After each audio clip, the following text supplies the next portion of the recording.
নিটশের আজকে ১৮১তম জন্মদিন। আমরা ধারাবাহিকভাবে চিন্তা পাঠচক্রে বিভিন্ন বিষয়ে পড়াশোনার চেষ্টা করতেছি।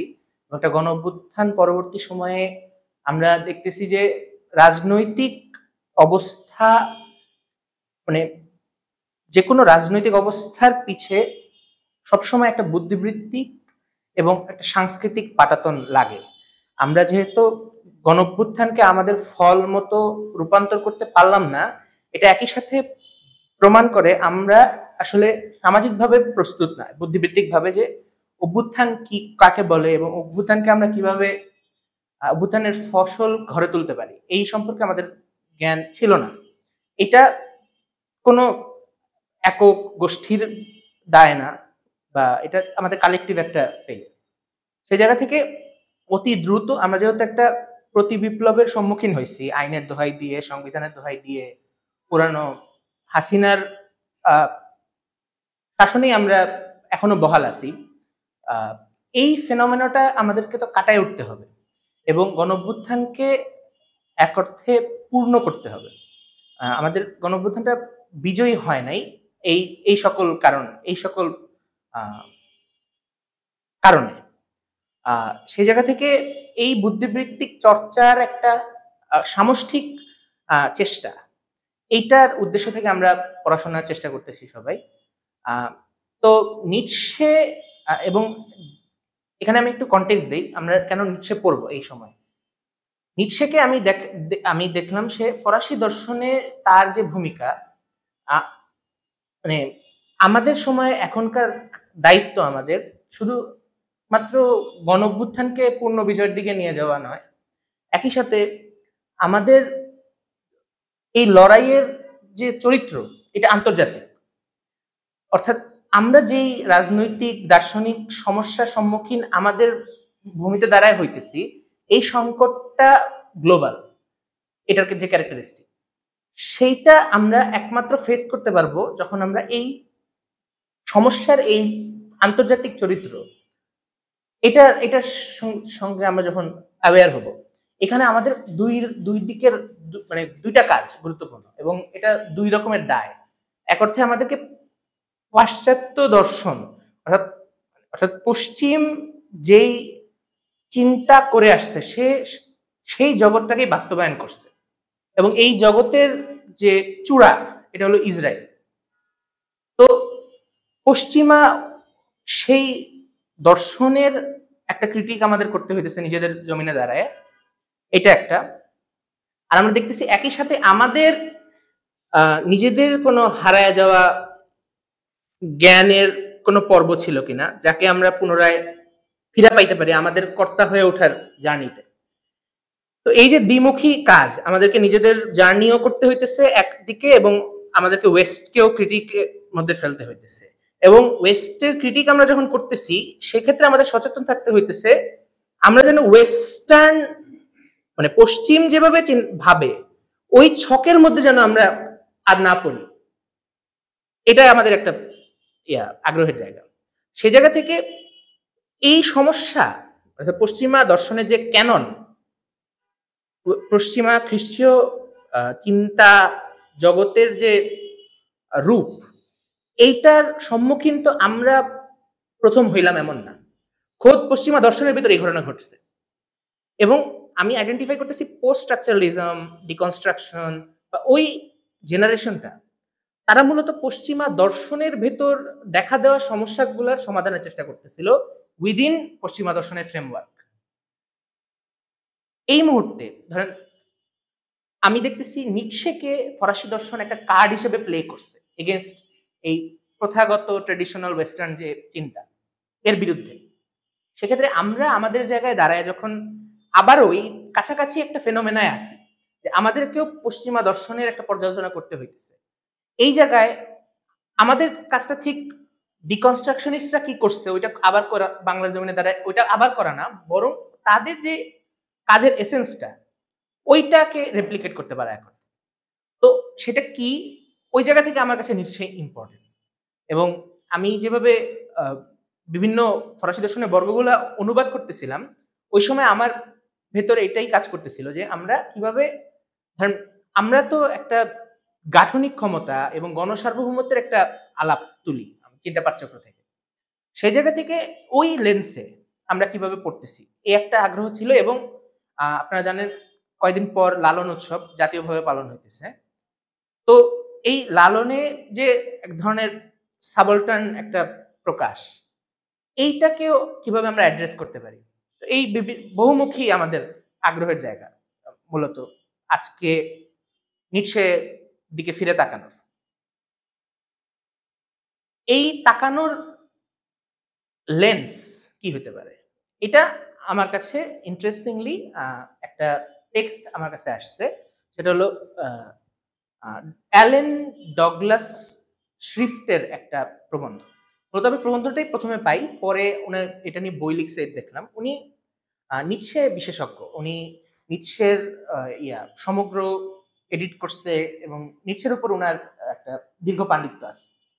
সেই জায়গা থেকে উনি ফরাসি দর্শনকে এক অর্থে পুনর্পাঠ করতে চাইছে যে ৬০-এর দশক পরবর্তী সময়ে দর্শন বলতে আমরা যেটা বুঝি এটার মধ্যে একটা গুণগত পার্থক্য ঘটে গেছে এবং দেখা যাইতেছে পশ্চিমা দর্শন তার যে অনুমান, তার যেই আগাম নির্ধারণ, এগুলার ফলে সে যেই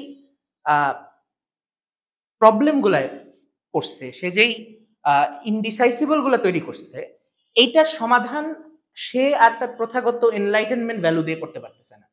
সে অর্থে তাকে নতুনভাবে অর্থ তৈরি করতে হচ্ছে, তাকে সত্য যে বহুধা বিভক্ত এই বয়ানে তার আসতে হইতেছে। বেসিক্যালি এইটাই ছিল ডিকনস্ট্রাকশনিজম।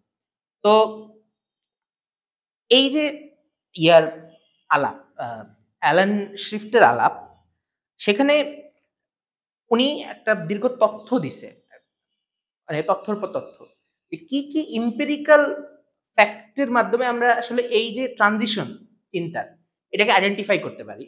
সেক্ষেত্রে যেহেতু আলাপটা রেকর্ড হইতেছে, আমি এটা নিয়ে লিখেও ফেলছি যদিও, আমি এই তথ্যগুলা উত্থাপন করি, মাঝে আমি একটু একটু করে মন্তব্য করব। আরেকটা জিনিস, আমি মাঝে ইয়া নিয়েও আলাপ করব।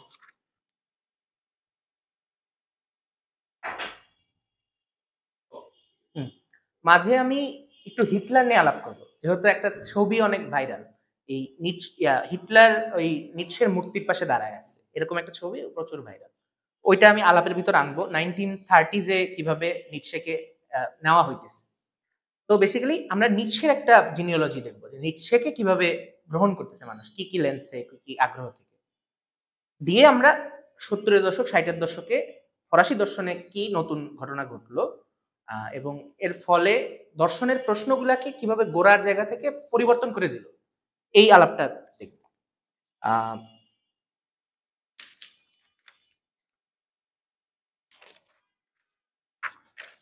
এই জায়গায় ধরেন নিটশে 1889 সালে তার মানসিক ভারসাম্য হারায়, মানে পাগল হয়ে যায় সে, এবং তার ভরণ পোষণের দায়ভার পরে তার বোনের উপর।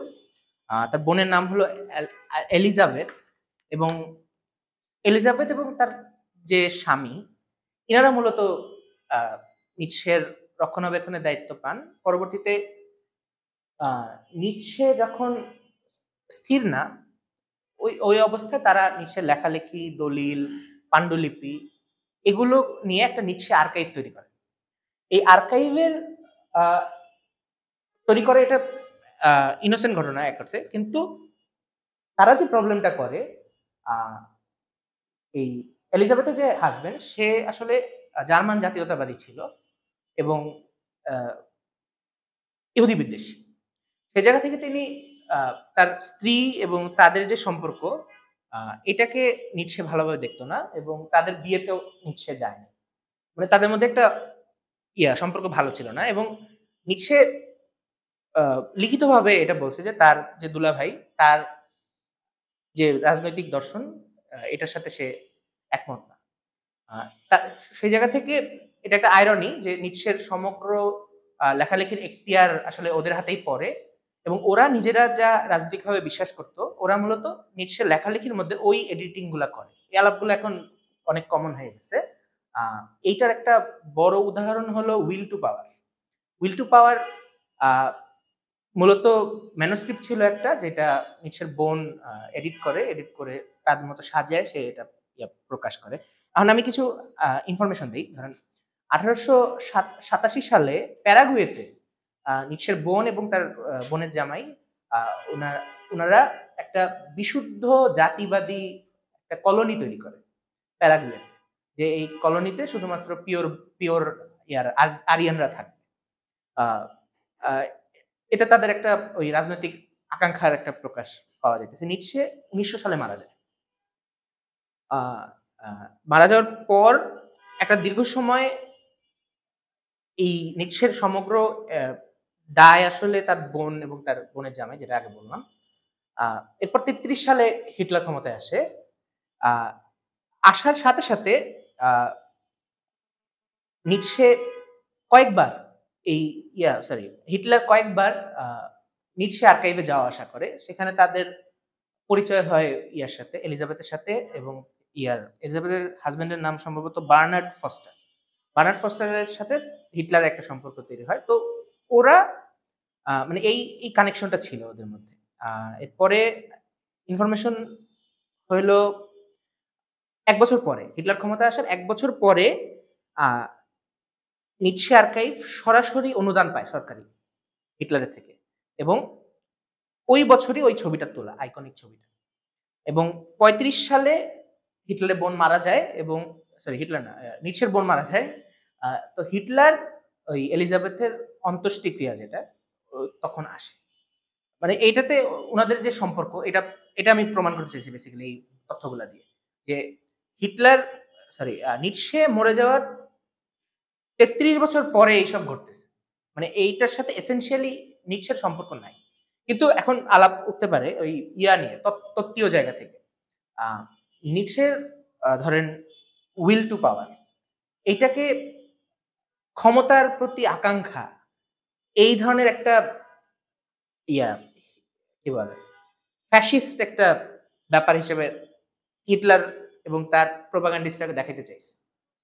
এবং ওই সময় একটা কন্টিনিউয়াস একটা নিটপিকিং চলছে, মানে তার লেখা থেকে কি পাওয়া যায় এমন যেটা তারা পার্টি ব্যানার হিসেবে, পার্টির স্লোগান হিসেবে ইউজ করতে পারে, এবং তারা যে বিভিন্ন জিনিস ইউজ করতেছে এটা কতটা অথেন্টিক এবং কতটা এডিট হয়েছে তাদের ফ্যামিলির দ্বারা, এই ব্যাপারগুলো স্পষ্ট ছিল না। এটা একটা আলাপ নিটশে নিয়ে। অর্থাৎ 30-এর দশক আমরা পার করে যেতেছি। এরপর এই নাৎসিরা এন্ডোর্স করা যখন বাদ দিল, নাৎসির পতন ঘটলো, এরপর থেকে নিটশে আসলে হারায় যেতে শুরু করে এক অর্থে, মানে ফিলোসফিতে তার জায়গা ছিল না। এখন আমি শ্রিফটের থেকে কিছু আলাপ তুলি। ধরেন ফরাসি দর্শনে 20 শতাব্দীর শুরুতে সবচেয়ে প্রতাপশালী হইল এক্সিস্টেনশিয়ালিজম, অস্তিত্ববাদ, এবং এটার পরেই স্ট্রাকচারালিজম। তো এদের মূলত এর বিরুদ্ধে দাঁড়াইতে যায় পরবর্তী জেনারেশনের থিঙ্কাররা নিটশেকে ব্যবহার করছে এখন। এবং কোন কনটেক্সটে আসলে স্ট্রাকচারালিজম, এক্সিস্টেনশিয়ালিজম বা খোদ এবং ফিলোসফি এক অর্থে মাইর খেয়ে গেছে ওই সময় দর্শনে, যে দর্শনের কাজ আসলে কাঠামো ব্যাখ্যা করা এবং বিভিন্ন ছক এবং বিভিন্ন চিন্তার ভেতর যে মিল, এগুলা দেখায় দেওয়া, এই কিনশিপ বন্ড এর মধ্যে যে মিল, ইকোনমির মধ্যে যে মিল, এগুলো সব একই, এবং ওই স্ট্রাকচার দেখতে পাওয়া সবকিছুতে। এবং এখানে আসলে ওই আগের যুগের দর্শনের আর কোনো কাজ নাই, মেটাফিজিক্সের আর কোনো কাজ নাই। মূলত স্ট্রাকচারালিজম মূলত কর্তার যে খোঁজ, এইটাকে নাকচ করে দেয় এক অর্থে। এই কারণে আমি এক জায়গায় অনুবাদ করছিলাম, স্ট্রাকচারালিজম হলো কর্তার বিলয়। সে অনুমান করে যে কর্তা বলে কিছু নাই, কাঠামোই আছে, কাঠামোই ফাংশন করে এবং কাঠামোই প্রজা নির্মাণ করে। এখানে সাবজেক্টের অনুবাদ দুই রকম করা যাইতেছে, একটা প্রজা আর একটা সাবজেক্টিভিটি, আমরা যে অর্থে বলি কর্তা। এই আলাপটা সামনে আছে। আমি আরো কিছু ইনফরমেশন দিব। তাহলে এই যে কেন 60-এর দশকে নিটশে গুরুত্বপূর্ণ হয়ে উঠলো, এটার ইনফরমেশন কিছু। ধরেন 1858 সালের আগ পর্যন্ত সোশিওলজি বলে কোনো ডিসিপ্লিনই ছিল না। ফরাসি দেশে ফিলোসফি ডিগ্রি নেওয়া হইতো এবং শিক্ষক হইতে হইলে আপনার ফিলোসফি ডিগ্রি নিতে হবে। মানে টিচিং অ্যাসিস্ট্যান্ট হিসেবে যুক্ত হইতে হইলে আপনাকে একটা ফিলোসফি পরীক্ষা দিতে হবে। তো যখন এটা 58 আগে, 1958। হ্যাঁ, এবং সোশিওলজি তখন 58 সালে সোশিওলজি একটা ডিগ্রি হিসেবে সরবন ইউনিভার্সিটিতে এটা ওপেন হয় এবং তখন ফিলোসফির যে অলরেডি একটা বাজে অবস্থা এটা আরো ডাউন খায়, কারণ তাহলে তো আপনার পড়া লাগতেছে না, আপনি সোশিওলজি পড়ে আপনি চলে যেতেছেন। তো এই একটা ইনফরমেশন। এবং আমরা যাদেরকে চিনি ইয়া হিসেবে বড় বড় সোশিওলজিস্ট হিসেবে, এটা কেউ আসলে সোশিওলজি নিয়ে পড়ে নাই। ক্লদ লেভি-স্ট্রস, হেনরি লফেভার, তারপর পিয়েরে বর্দো, এরা সবাই আসলে ফিলোসফি ডিগ্রি করছে, কিন্তু আমরা চিনি তাদেরকে সোশিওলজিস্ট হিসেবে।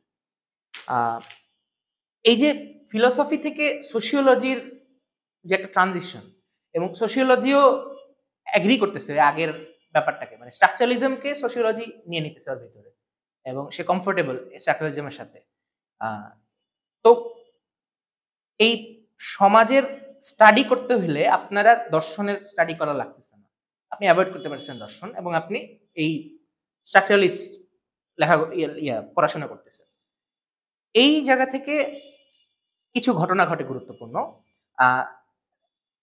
আমি এখান থেকে কিছু পড়ি, ইংরেজি লাইন আমি পড়ি, আমরা পাঠচক্রে ওইভাবেই করি। One of the essential features of French intellectual history in the 60s is the reinvigoration of philosophy after structuralism. অর্থাৎ 60-এর দশকে, অর্থাৎ 50-এর দশকে যেই ফিলোসফি চর্চা ডাউন খাইতেছে, 60-এর দশকে এই স্ট্রাকচারালিজমের বিপরীতে একটা ফিলোসফিক্যাল মুভমেন্ট দানা বাঁধতেছে। এবং ফুকো, দেলুজ, দেরিদা, এইদের জেনারেশনকে আমরা যে একাকার করে দেখি, এটার ভিতরে একটা দেখার একটা ঠিকও আছে। এই দেখাটা ঠিক এই অর্থে যে ওরা আসলে এই যে টেন্ডেন্সি ফ্রেঞ্চ থিওরির ভিতর, এটাকে রিপ্রেজেন্ট করে। মানে ওদেরকে আমরা যখন পোস্ট স্ট্রাকচারালিস্ট হিসেবে একটা ছাতার ভিতর ইমাজিন করি, ওদের ভিতর চিন্তার ভিতর অনেক পার্থক্য, কিন্তু এক অর্থে ওরা এই জায়গায় একত্রিত ছিল যে প্রথাগত স্ট্রাকচারালিজম যেটা, ওটাকে ওরা ওই এনলাইটেনমেন্ট আইডিয়ালের একটা পার্ট মনে করে। এবং সে অর্থে তারা এই আলাপটা সামনে আসতেছে যে this renewed interest in philosophy is the emergence of interest in Nietzsche's work among philosophers of France. এই যে আপনি দর্শনের দিকে আগ্রহী হইতেছেন এবং ফ্রান্সে একটা নতুন জেনারেশন তৈরি হইতেছে যারা সোশিওলজি এবং যত ফ্যাশনেবল ইয়াগুলো আছে, এক্সিস্টেনশিয়ালিজম তো অত্যন্ত ফ্যাশনেবল তখন, আলবের কামু ছাত্র, তো সেইটার বিরুদ্ধে আপনার একটা জেনারেশন তৈরি হইতেছে। এখানে একটা খুবই ইন্টারেস্টিং একটা বাক্য আমি ইয়া থেকে পড়তেছি, অ্যালান ডি শিফটের ওই প্রবন্ধ থেকে পড়তেছি। Foucault place Nietzsche against Kant. Foucault কান্টের বিরুদ্ধে নিটশে দিয়ে খেলতেছে। Derrida place Nietzsche against Levi-Strauss. Derrida নিটশেকে ব্যবহার করে লেভি-স্ট্রসের সাথে খেলতেছে। And Deleuze place Nietzsche against Hegel. অর্থাৎ আমরা পশ্চিমা দর্শনের যাদেরকে চিনি বড় বড় ফিগার, কান্ট, হেগেল, লেভি-স্ট্রসের উল্লেখ আসতেছে এখানে, যেহেতু সোশিওলজি এবং স্ট্রাকচারালিজম রেলেভেন্ট, সেই অর্থে এই বড় বড় ফিগারকে আপনি নামাইতে চান, তাই না? মানে ওদের তো একটা ওই খায়েশও আছে, সেক্ষেত্রে তারা এই আক্রমণটা করতেছে নিটশেকে ব্যবহার করে। আমি আলাপের শেষ দিকে এই নিটশের কোন কোন দিকগুলা ওনারা ব্যবহার করতেছে এই ব্যাপারটা তুলবো একটু একটু। ধরেন এটা তো আমাদের আমরা একদিনে আমরা নিটশে উস্তাদ হয়ে যাবো, সবকিছুর উস্তাদ হয়ে যাবো এরকম না। মানে আমি কিছু জাস্ট টেন্ডেন্সি গুলা ধরাই দিব, আমরা দীর্ঘ সময় যেহেতু আমরা পাঠচক্রে করতেছি, আরো করব সামনে, এই আলাপগুলো আসবে। একটা ব্যাপার, এই ফিলোসফির উপর যে আগ্রহ তৈরি হইতেছে ফরাসি দেশে নতুন করে, এটা ইউনিভার্সিটির বাইরে ঘটতেছে। এটা একটা সিগনিফিকেন্ট ঘটনা। ইউনিভার্সিটি এখানে একটা গুরুত্বপূর্ণ রোল প্লে করছে এবং নিটশের যে একটা রিভাইভাল ঘটলো, একটা রেনেসা হইলো নিটশের, এইটা প্রথমে ইউনিভার্সিটির বাইরে হয়েছে এবং যখন এটা ইউনিভার্সিটি এন্ডোর্স করা শুরু করলো, অর্থাৎ ওই সামাজিক পরিস্থিতি তৈরি হয়ে গেছে, কারণ তখন সে আর পারতেছে না এটাকে রেজিস্ট করতে ইউনিভার্সিটি, সেই জায়গা থেকে সে যখন নিটশেকে নিল, ওই বাধাটা, সামাজিক বাধাটা ভেঙে পড়লো। বাধাগুলো কি কি আমি বলি। নিটশেকে কিভাবে পারসিভ করা হইতো? নিটশেকে প্রাথমিকভাবে আর্লি 20th সেঞ্চুরিতে মূলত অ্যাভনগার্ড যারা লিটারারি সার্কেল, ওই সময়ের যারা ওই সারিয়ালিস্ট মুভমেন্ট, ওরা নিটশেকে ব্যবহার করছে একটা ইররেশনাল, এবং ওরাও যেহেতু ন্যাশনালিজমকে ক্রিটিক করতেছে, ওরাও অর্থ ভেঙে দিতেছে, ওই জায়গায় ওদের নিটশে কাজে লাগছে, এবং ওই সময় নিটশের পারসেপশনটা ওইরকম ছিল। এরপর দুই ধরনের সার্কেলে নিটশে ব্যবহার হয়েছে। একটা ধরেন রাইটিস্ট সার্কেল, ধরেন 20s, সরি 30s 40s এ ওই হিটলারের দ্বারা। লেফটে নিটশের ভূমিকাটা ছিল অনেকটা পাগল, মানে একটা পাগল, একটা ফিলোসফার আর্টিস্ট, একটা ফিলোসফার পয়েট, একটা এরকম একটা ইমেজ ছিল নিটশের, যে ও তো পাগল লোক, অনেক কিছু বলে, ক্রিয়েটিভ, এই টাইপের একটা এসেন্স লেফট সার্কেলগুলো ক্যারি করত। যে যে আসলে নীতি নৈতিকতা মানে না, ইমোরাল ফিলোসফার, সেই জায়গা থেকে তার একটা অ্যাকসেপ্টেন্স ছিল। এবং নিটশে যেহেতু অ্যাফোরিজম মানে ওই প্রবচনের কথা বলে, নিজেকে এক্সপ্লেন করে না, একটা আছে, এটার মধ্যে পোয়েট্রি আছে, তো এই ব্যাপারগুলো নেওয়া হয়েছে। পরবর্তীতে নিটশেকে ভালোভাবে সামনে তুলে ধরছে জর্জ বাতাই। বাতাইদের আসেফাল যে গ্রুপটা, যে জার্নাল কেন্দ্রিক ওদের যে গ্রুপ, সিক্রেট সোসাইটি, ওরা নিটশেকে কেন্দ্র করে ওদের চর্চাগুলো করে, কিন্তু ওইটাও ওই লেফটিস্ট একটা ইমোরাল ফ্রেমওয়ার্কের মধ্যে। এবং ওই সময়ে 30s 40s যে যতগুলা বড় বড় এনসাইক্লোপিডিয়া নিটশের তত্ত্ব, মানে নিটশের যে অন্তর্ভুক্তি, ওইখানে নিটশের তত্ত্বকে আসলে ইমোরালিজম হিসেবে ব্যাখ্যা করতেছে, মানে ওরা এভাবে পারসিভ করতেছে নিটশেকে। মূলত 60-এর দশকে ফরাসি দর্শনের প্রথম প্রচেষ্টা হয় নিটশেকে এক অর্থে প্রফেশনালাইজ করা, দর্শনে তাকে দার্শনিক হিসেবে নিয়ে আসা। এর আগে সে অনেক পরিচয় ছিল, ফ্যাসিস্ট, পাগল, কবি, কিন্তু এই প্রথম তার দার্শনিক হিসেবে তার একটা মূল্য তৈরি হলো। এটা আমি ব্যাখ্যা করব।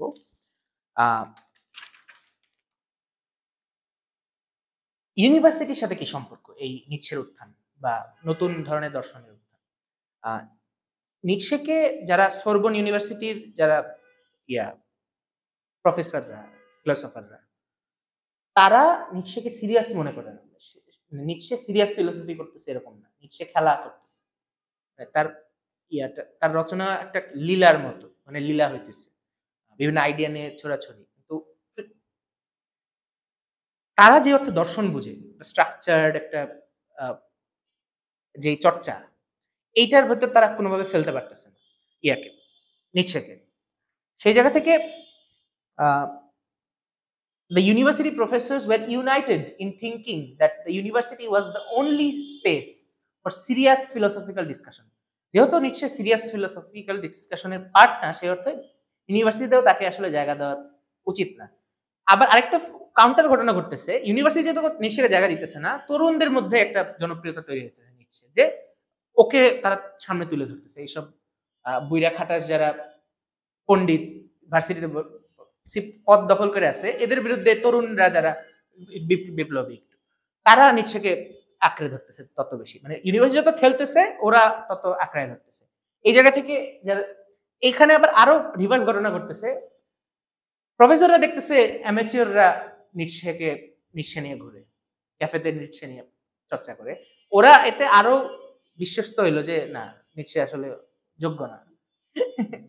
তো এই 30s এবং 50s নিটশের একটা কন্টিনিউয়াস ইগনোরেন্স, মানে ইউনিভার্সিটি ডিসকোর্স তাকে একদম করছে, ইগনোর করছে। এই বাতাইয়ের আমি উল্লেখ করলাম। এখানে আমি একটা ইন্টারেস্টিং ইনফরমেশন, যে ছাত্র নিটশেকে কিভাবে দেখতেছে, এটা খুবই ইন্টারেস্টিং। 1927 সাল ছাত্র একটা সেমিনার করতেছে, নিটশে ইজ হি আ ফিলোসফার, নিটশে কি একজন দার্শনিক কিনা। মানে সোজা উত্তর হলো না, তার উত্তরটা হলো না, নিটশে না। এবং সে একটা তার আলাপের ছলে পাড়াই একজন দার্শনিক আরেকজন ইয়ার কলিগ ছাত্র তার কথা উল্লেখ করে বলতেছে যে এই যে পাড়াই সে তো প্রথাগত দর্শনের ট্রেনিং নিছে, সে তো দার্শনিক, সে কেন এই মাথা মোটা পাগলের উদ্ধৃতি দেয়, নিটশের উদ্ধৃতি দেয়? পাড়াইকে সে দেখাইতেছে যে সে তো দর্শন চর্চা করে, সে কেন নিটশেকে লাই দিতেছে? ও তো এখানে যে ওয়ার্ডটা ইউজ করে ক্র্যাক ব্রেইনড ননসেন্স, ছাত্র এটা সরাসরি এই ওয়ার্ড ইউজ করছে। তো এটা মোটা দাগে এটাই পারসেপশন ছিল ফ্রেঞ্চ একাডেমিয়াতে নিটশেকে নিয়ে একটা দীর্ঘ সময় পর্যন্ত। 1962 সালে হাইডেগার দীর্ঘ 2 ভলিউমের আলাপ তুলে নিটশে নিয়ে, এবং এটা মূলত তার 30s সে যেই লেকচারগুলো দিচ্ছে এগুলা কম্পাইল হয়, এডিট হয়ে হয়ে এই 62 সালে প্রথম প্রকাশিত হয় 1200 পাতার নিটশে নামে এই 2 ভলিউম। এইটাতে একটা নতুন আগ্রহ সবার মধ্যে তৈরি হয় নিটশে নিয়ে। যদিও ওই অনুবাদগুলো আসতে আরো 1 দশক পার হয়ে যায়, তো ওই হাইডেগারের ভূমিকা কি আদৌ নিটশের পুনরুত্থানের পিছিয়ে ছিল কিনা এটা একটা কোয়েশ্চেনেবল ব্যাপার এই ক্ষেত্রে, যে ফরাসিতে অনুবাদ হয় নাই হাইডেগার তখন, কিন্তু ইতিমধ্যে ওই গ্যাপটার মধ্যে অনেক ঘটনা ঘটে গেছে। এখন আমি আরেকটা ইনফরমেশন, সেটা হলো যে প্রতিযোগিতামূলক পরীক্ষা হইতো শিক্ষকদের ফরাসি দেশে, এইটা তো আমি বললাম দর্শনের পরীক্ষা মূলত, ওইটা একটা সিলেবাস থাকে, অর্থাৎ আপনি ইউনিভার্সিটি পাশ করে টিচার হতে চান, আপনার ওই দর্শনের সিলেবাসটা পড়ে আপনার ওই পরীক্ষা দিলে আপনি অ্যাসিস্ট্যান্ট প্রফেসর হিসেবে যুক্ত হবেন। এই জায়গায় একটা ইন্টারেস্টিং ঘটনা, সেটা হলো সম্ভবত 68 সালে, না সরি 58 সালে ওই যে রিডিং লিস্ট, সেইখানে নিটশের ওই জিনিওলজি অফ মোরাল এই বইটা রিডিং লিস্টে আসে। অর্থাৎ ফরাসি দেশে ছাত্ররা পাশ করার পর যে সিলেবাস পড়তেছে ওই সিলেবাসে নিটশে ঢুকে গেছে প্রথম। এটা তো একটা জাতীয় ফেনোমেনা এখন, অর্থাৎ একটা দীর্ঘ মানে একটা জেনারেশনকে তখন নিটশের উপর প্রস্তুতি নিতে হইতেছে, এবং ওই পরীক্ষাটা এমন যে ওখানে ওই সিলেবাসে একজনের নাম উল্লেখ থাকলে মোটা দাগে তার পুরা লেখাপত্র পড়তে হয়, ওইটার ওভারঅল একটা হয়, অ্যাসেসমেন্ট হয়। সেই জায়গা থেকে নিটশে জাতীয় ঘটনা হয়ে গেছে ইতিমধ্যে। এবং তখন আরো কিছু ঘটনা ঘটে, আমি আমার ছোট নোট থেকে একটু পড়ি, ওখানে আমি করছি, কনসাইজ করছি এই পুরো ব্যাপারটা। 1 বছর আগে 58-তে ওই সিলেবাসে ঢুকে নিটশে, 1 বছর আগে 57-তে জিল দেলুস, তখন তরুণ, সে ছাত্র থেকে অ্যাসিস্ট্যান্ট প্রফেসর হিসেবে যুক্ত হয়েছে সোরবন ইউনিভার্সিটি। এর 2 বছর পর 59 থেকে 61 এই 3 বছর জন ওয়াল ফিলোসফার, সে আর কি নিটশে পড়ায়, ইউনিভার্সিটি যেহেতু সিলেবাসে চলে আসছে সে কোর্স করায় নিটশের উপর। ওই 61 সালে হাইডেগার ওই আমি বললাম একটা বড় ইন্টারভেনশন ঘটে, এবং দেলুস যেহেতু ইউনিভার্সিটি ঢুকে গেছে সে কোর্স করাইতেছে উপর, এই 3-4 বছরে সে ওই জিনিওলজি অফ মোরালটা পড়ায়, তারও একটা রিডিং তৈরি হয় জিনিওলজি অফ মোরালের। এইটাকেই মূলত সে 62 সালে নিটশে অ্যান্ড ফিলোসফি এই বইটা সে লেখে তখন করতে, কারণ এতদিন নিটশেকে কেমনে পড়া হবে দার্শনিকভাবে এটার কোনো রূপরেখা ছিল না ওই অর্থে, মানে এতদিন এটা স্ক্যাটার্ড ছিল, এবং এখন এটা দেখা যাচ্ছে ইউনিভার্সিটি এটাকে অ্যাকসেপ্ট করতে হইতেছে, এবং একজন ইউনিভার্সিটির একজন তরুণ চিন্তক এটাকে ফিলোসফাইজ করে ফেলছে, ভাষায় এনে ফেলছে এই আলাপটা। এবং 2 বছরের মধ্যে 64-তে রোয়ামন্ট কনফারেন্স, এটা একদম নিটশেকে কেন্দ্র করে 5 দিন ব্যাপী একটা কনফারেন্স দেলুজের অর্গানাইজেশনে এটা অনুষ্ঠিত হয়। সেইখানে তরুণ ফুকো এবং জন ওয়াল প্রফেসর যে এনারা ছিল এখানে। এইটা আরেকটা বড় ঘটনা, অর্থাৎ এই যে পরপর দুইটা ঘটনা 2 বছরের মাথায় নিচ্ছে একটা ডেলুজ একটা বই লিখতেছে এবং ডেলুজ একটা সেমিনার অর্গানাইজ করতেছে 5 দিন ব্যাপী, যেখানে সে ওই সমাজের সবচেয়ে গুরুত্বপূর্ণ ব্যক্তিদের আইনা একটা হাজিরা তৈরি করতেছে। সম্ভবত ওই সেমিনারেই ফুকো তার ওই নিটশে, ফ্রয়েড অ্যান্ড মার্কস এই প্রবন্ধটা ওখানে পাঠ করে। আরো 2 বছরের মাথায় ফুকো তার অর্ডার অফ থিংস এই বইটা সে প্রকাশ করে। এবং আমি এই বইগুলার যে কিভাবে এখানে নিচ্ছের ইনফ্লুয়েন্স, এই আলাপটা এখন একটু স্কিপ করতেছি, আমি ইনফরমেশনগুলো দ্রুত শেষ করি, তাহলে আমরা একটু থিমেটিক আলাপে যেতে পারবো। ওই একই বছর 66-তে আরেকটা বড় ঘটনা ঘটে, আরেকটা কনফারেন্স, এটা হলো languages of criticism and the sciences of man. এটা মূলত ইউকেতে হয় এবং এইটাতে ওই সময়ের দর্শনের সব বড় বড় ব্যক্তিরা ছিল। দেরিদা, লাকা, রোলাবার, তারপরে ইপোলিত হলো হেগেলের উপর কমেন্টারি লিখছে। এবং তো এদের একটা বিশাল মহড়া তখন বাল্টিমোর শহরে হয় এবং ওই সেমিনারে দেরিদা একটা পেপার প্রেজেন্ট করে, স্ট্রাকচার, সাইন অ্যান্ড প্লে। ওটা তো ক্লাসিক্যাল একটা টেক্সট এবং ওই স্ট্রাকচার, সাইন অ্যান্ড প্লে, প্লেটাই আসলে নিটশের, মানে স্ট্রাকচার, সাইন এবং এর বিপরীত প্লে কে দেখাইতেছে। তো in the discourses of human science, অর্থাৎ হিউম্যান সায়েন্সের ভিতরে সে যে স্ট্রাকচারালিজমের ধারা, এটাকে সে ক্রিটিক করতে শুরু করতেছে। এখানে একটা ধরেন পার্থক্য যেটা দেখাইতেছে যে দর্শনের কাজ কি। স্ট্রাকচারালিজম মনে করতেছে যে সমাজবিদ্যা, অর্থনীতি, মনোবিদ্যা, বিষয়বিদ্যা, এর ভিতরে যে কাঠামো, স্ট্রাকচার, বা এর ভিতরে যে একটা ইউনিটি, এইটা দেখানোই হলো দর্শনের কাজ। অর্থাৎ দর্শন শেষ হয়ে গেছে স্ট্রাকচারালিজমের দ্বারা, আর কিছু বাকি নেই দেখানোর দর্শনে। মূলত দেরিদা এই আলাপটাকে ক্রিটিক করতেছে এবং এরা যে কালেকটিভলি নেমে পড়লো এক অর্থে, ফুকো, দেরিদা, দেলুজ, এবং দেখা যাচ্ছে সবাই রেফার করতেছে নিটশেকে, এবং ওদের প্রতিদ্বন্দ্বী আকারে এক্সিস্টেনশিয়ালিজম এবং স্ট্রাকচারালিজম, এবং এক অর্থে মেটাফিজিক্স, মানে এক্সিস্টেনশিয়াল এবং স্ট্রাকচারালিজম ওরা নিজেরাও চেষ্টা করছে মেটাফিজিক্সকে ভাঙতে। এরপরের জেনারেশন হিসেবে ওরা ওই মেটাফিজিক্সের ক্রিটিক দিয়ে গেছে, যেটা ওরা মনে করতেছে কাঠামোবাদ সলভ করতে পারতেছে না। এরপর আমি টানা কিছু বইয়ের নাম বলবো, কি কি পাবলিশ হয়, যেহেতু এটা একদম কাছাকাছি বছরে হয়েছে। দেরিদার 3টা বই 1 বছরে বের হয়, of grammatology, writing and difference, speech and phenomena. এবং মূলত এইখানে অর্থ, সত্য, এগুলা যে আসলে বাধা না শব্দের সাথে, এইটা দেরিদা দেখাইতেছে মূলত তার প্রজেক্টে। এই ধারণাটা ডেভেলপ ওরা করতেছে নিটশেকে রেফার করে।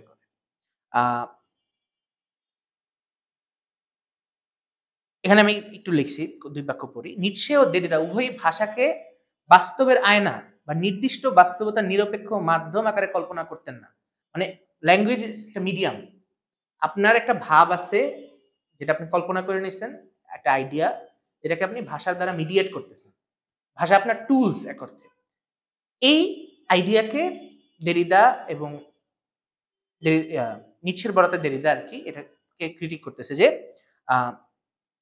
ভাষা আসলে ধারাবাহিক মেটাফর, এটা কন্টিনিউটি অফ মেটাফর। এবং আপনি যদি লাকার ভিতরেও যান, লাকাও আসলে সিগনিফায়ারের ডেফিনেশন এটাই বলছে যে সিগনিফায়ার আরেকটা সিগনিফায়ারের কাছে যায়। মানে আপনি যখন অভিধান খুলেন, এক শব্দ আরেক শব্দকে যাচ্ছে, ওই শব্দ আর 5টা শব্দ, ওই 5টা শব্দ আর 25টা শব্দ, এই একটা সিস্টেম অফ সিগনিফায়ার, যেখানে আপনি আসলে অর্থ যে কই আছে এটা আপনি জানেন না, কিন্তু এই শব্দের পার্থক্যের ভিতর, ওই ডিফারেন্সের ভিতর অর্থ চলে আসতেছে।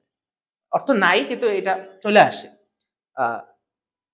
এইরকম ধরেন এই যে টেন্ডেন্সি গুলা, এটা দর্শনের ভিতর দেখা যাচ্ছে এই প্রবলেম থেকে। 68 সাল, আমরা খুব কাছাকাছি বছরে আছি, 68 সালে দেলুজের ডিফারেন্স অ্যান্ড রিপিটিশন এবং Spinoza and the problem of expression, এই দুটা বই বের হয়। এবং বিকামিং এবং বিং, এই তর্কটা দেলুজ সামনে তুলে আনে। এবং ফুকোর একটা ইন্টারেস্টিং আলাপ, এটা আমি যখন আরো একটু থিমাটিক আলাপ করবো তখন এই ব্যাপারটা তুলবো, যে ক্ষমতাকে কিভাবে দেখা লাগবে এইটা নিটশে একদম পরিবর্তন করে ফেলছে এই ব্যাপারটা। এবং দেখা গেছে ফরাসি দর্শনে যারাই এঙ্গেজ হয়েছে পাওয়ার নিয়ে, তারা মূলত নিটশেকে ফলো করছে। 68 সালেই আমরা জানি মে মাসে সরবর্নে একটা ছাত্র আন্দোলন এবং একটা মানে কি বলে বিশাল একটা জনসম্পৃক্ত শ্রমিক আন্দোলন, লক্ষ লক্ষ মানুষ রাস্তায় নেমে আসে এবং একটা রাজনৈতিক একটা পরিবর্তনের আকাঙ্ক্ষা সেখানে তৈরি হয়।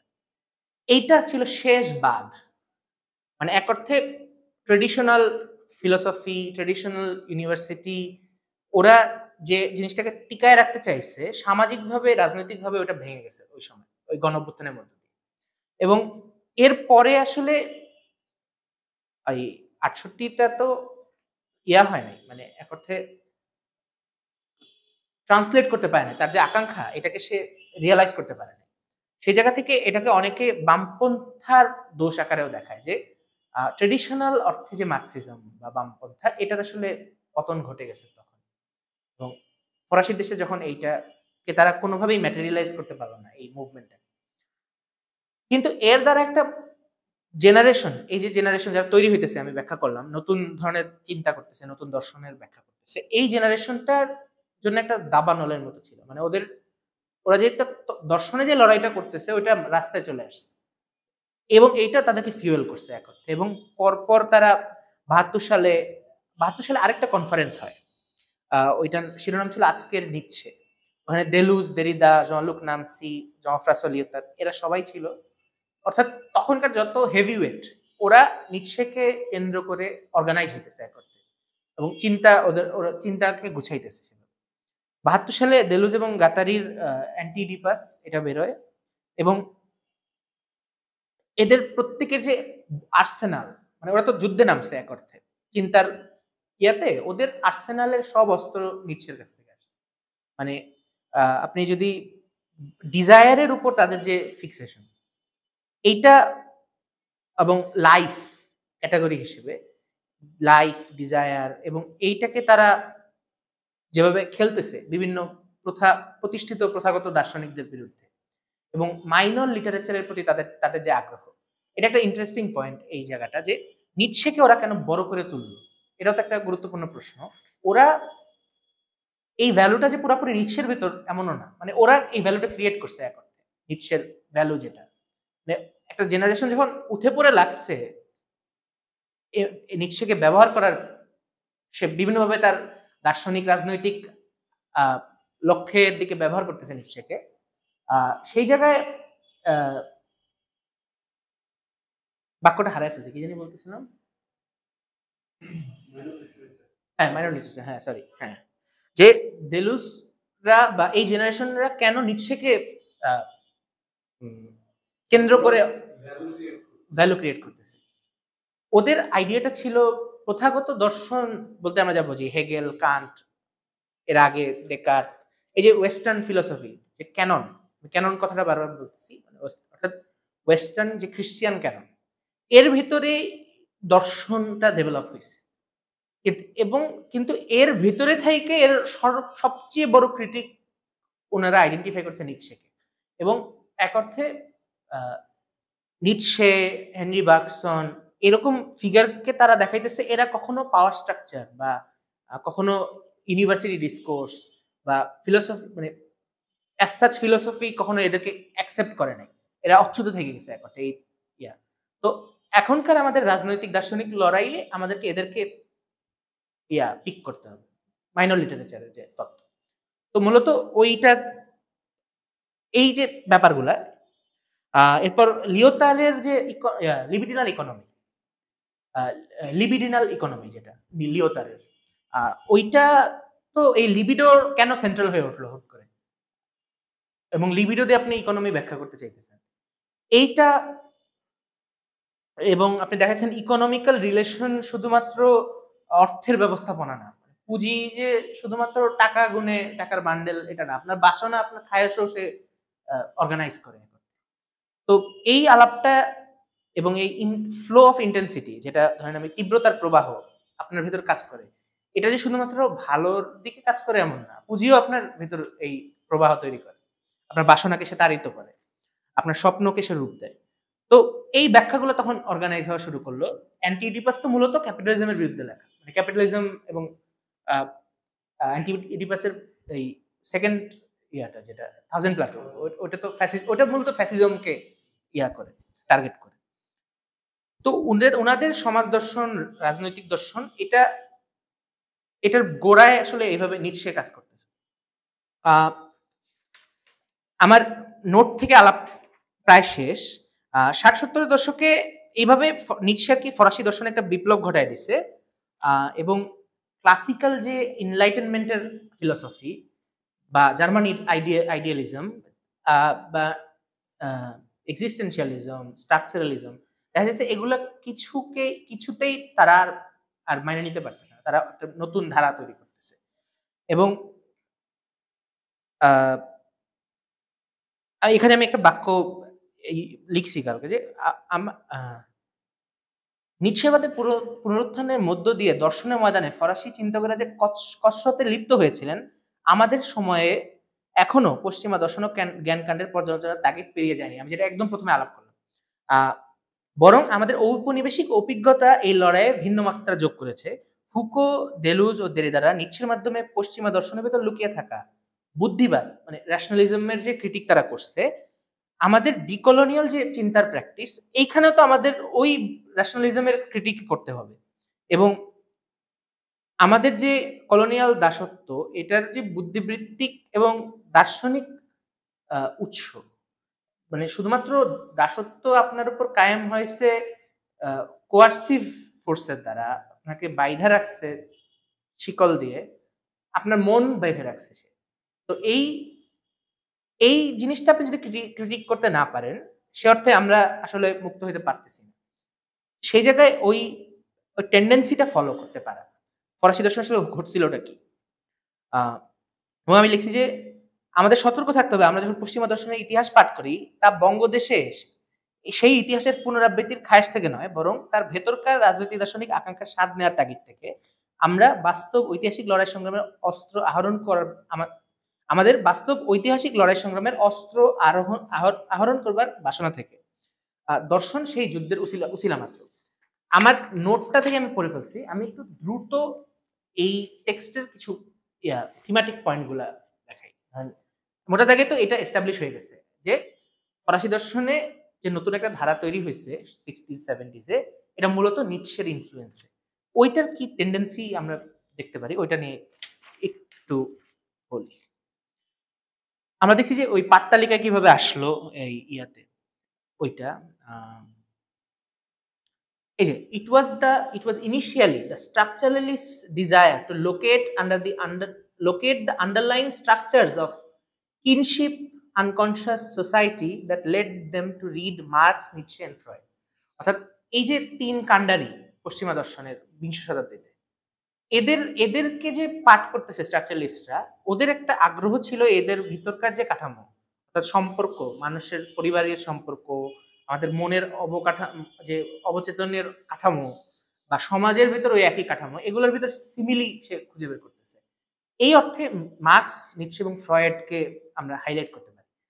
এই তিনজনের মধ্যে দেখা গেছে মার্কস এবং ফ্রয়েড এক অর্থে পশ্চিমা ক্যাননের অংশ হয়ে গেছে, মানে পশ্চিমা দর্শন তাকে গিলে ফেলছে, মানে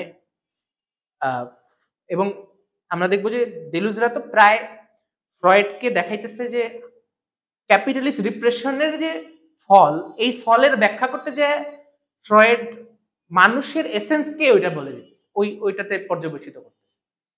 অর্থাৎ আপনার বাসনার উৎস অভাব, এই ঘটনাটা তো সার্বজনীন ঘটনা না, এবং আপনার নিউরোসিস, এই যে আপনার ভিতর যে অভাব বোধ, এই অভাব বোধটা তো মানুষের ফিতরত। এটা যে আপনি বলতেছেন, এই যে আপনার বলা, এটা তো আপনি অলরেডি ক্যাপিটালের লজিকের ভিতর বসে এই কথাটা বলছেন। অর্থাৎ যে নতুন সমাজটা কায়েম হয়েছে, আপনি এর ভেতরে থেকে এর আলামত গুলার ব্যাখ্যা করতেছেন। কিন্তু এই ব্যাখ্যা তো আমার কোনো রাজনৈতিক কাজে লাগে না। বরং ডেলুজেরা দেখাইছে যে দর্শনকে যদি আমি সরি বাসনাকে যদি আমি প্রোডাক্টিভ বলি, লাইফ ফোর্স বলি, সেক্ষেত্রে আমি এটাকে পলিটিসাইজ করতে পারবো।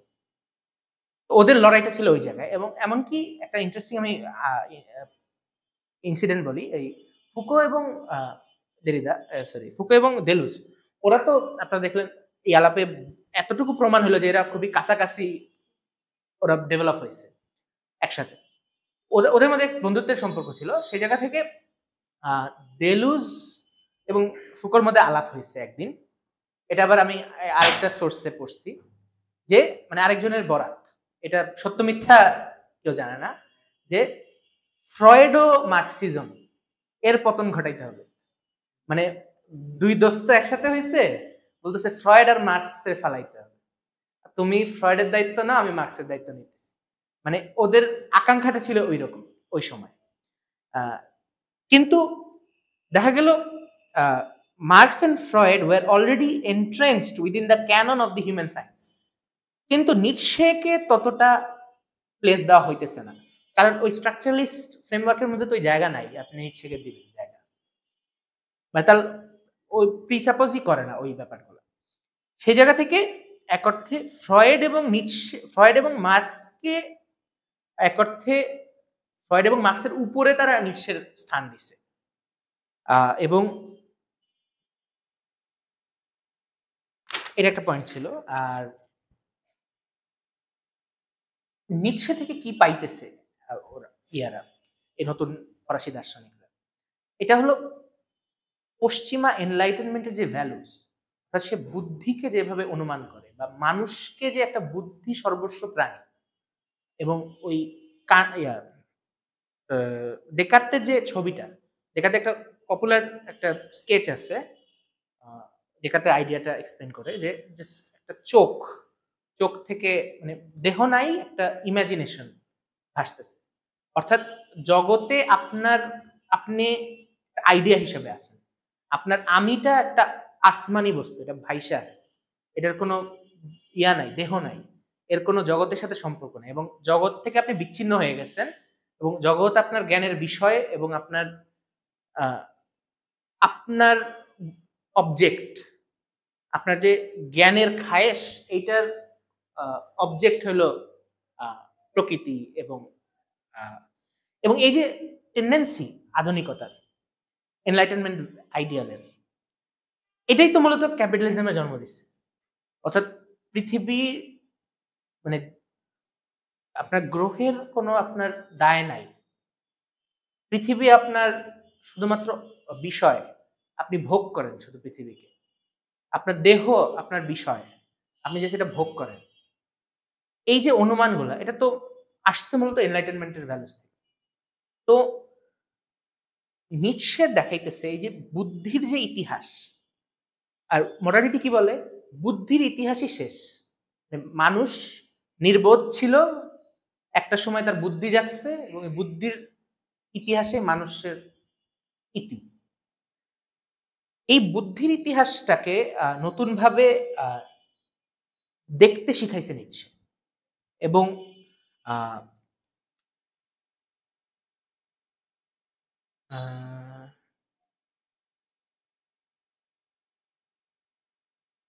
আরেকটা ইন্টারেস্টিং ব্যাপার, ফ্রেঞ্চ মানে এই যে পুরা টেন্ডেন্সিটা, এটাকে শ্রিফট একটা নাম দিচ্ছে, ওটা হলো ফ্রেঞ্চ নিটশিয়ানিজম, ফরাসি নিটশেবাদ বা নিটশের পুনরুত্থান। এটা নিয়ে উনি মন্তব্য করছে, French নিটশিয়ানিজম led us to post-structuralist philosophy that both escaped from philosophy and returned to it. অর্থাৎ প্রথাগত দর্শনকে সে ভাঙা ফেলতেছে, দার্শনিকতার সংজ্ঞা সে বদল করে ফেলতেছে, কিন্তু সে আসলে দর্শনকে আবার পুনর্প্রতিষ্ঠিত করছে। অর্থাৎ ফরাসি দর্শনের দেলুজ, ফুকো, দেরিদারা তো মূলত দর্শনের ধারাটাকে আবার পুনর্প্রতিষ্ঠিত করছে, কিন্তু উইথ ক্রিটিক।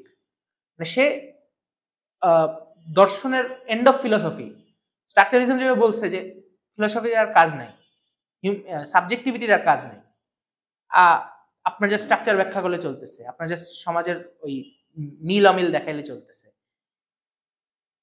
এই যে ফিলসফির প্রতি যে অনীহা, এটা দেলুজরা অনুমান করে নেয় নাই, এবং দেখা গেছে ওরা এক অর্থে পশ্চিমা ক্যাননে যেই দার্শনিকরা চাপা পড়ে গেছে মাইনর লিটারেচার, এদের কাছে ফিরে যাইতেছে বারবার। এবং ফরাদ ভাই একটা ইন্টারেস্টিং পার্থক্য দেখায়।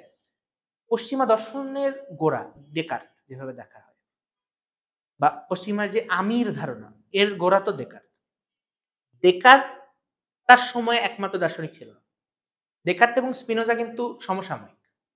এবং কেন পশ্চিমা দর্শন ডেকার্তকে নিল, স্পিনোজাকে নিল না, মূলত এই প্রবলেমের সমাধান করতে যে দেলুজরা স্পিনোজার সহায় হইতেছে, এবং স্পিনোজাকে এক অর্থে মাইনর লিটারেচার হিসেবে দেখাইতেছে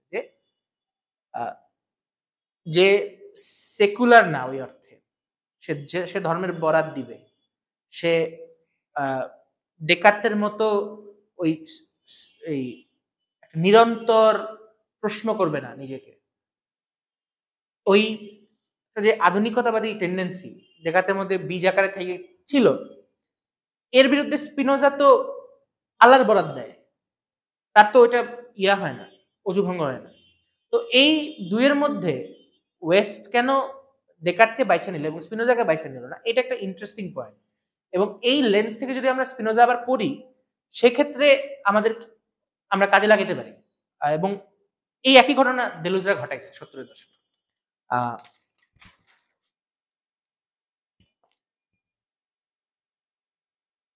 আরেকটা জিনিস আমি ব্যাখ্যা করছি যে নিটশের যে মার্জিনাল স্ট্যাটাস ফিলোসফার হিসেবে, যে মার্জিনে যারা আছে, ওই মূলত ওই মাইনর লিটারেচারের আলাপটাই, যে মার্জিনে যারা থাকে এদেরকে করা, তুলে ধরা।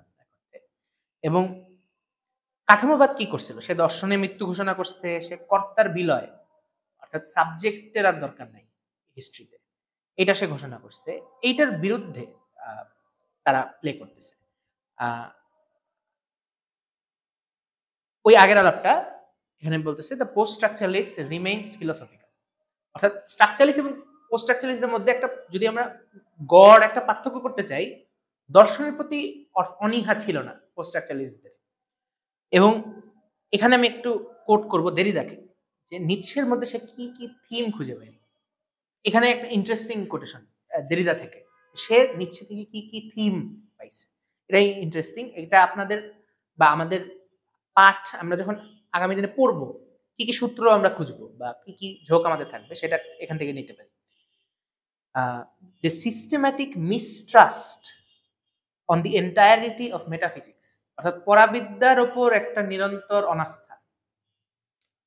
The formal vision of philosophical discourse, the concept of philosopher artist, the rhetorical and philosophical questions put to the history of philosophy, অর্থাৎ এই পার্টটা ইম্পর্টেন্ট, ফিলোলজিকে ফিলোসফির সাথে কানেক্ট করা।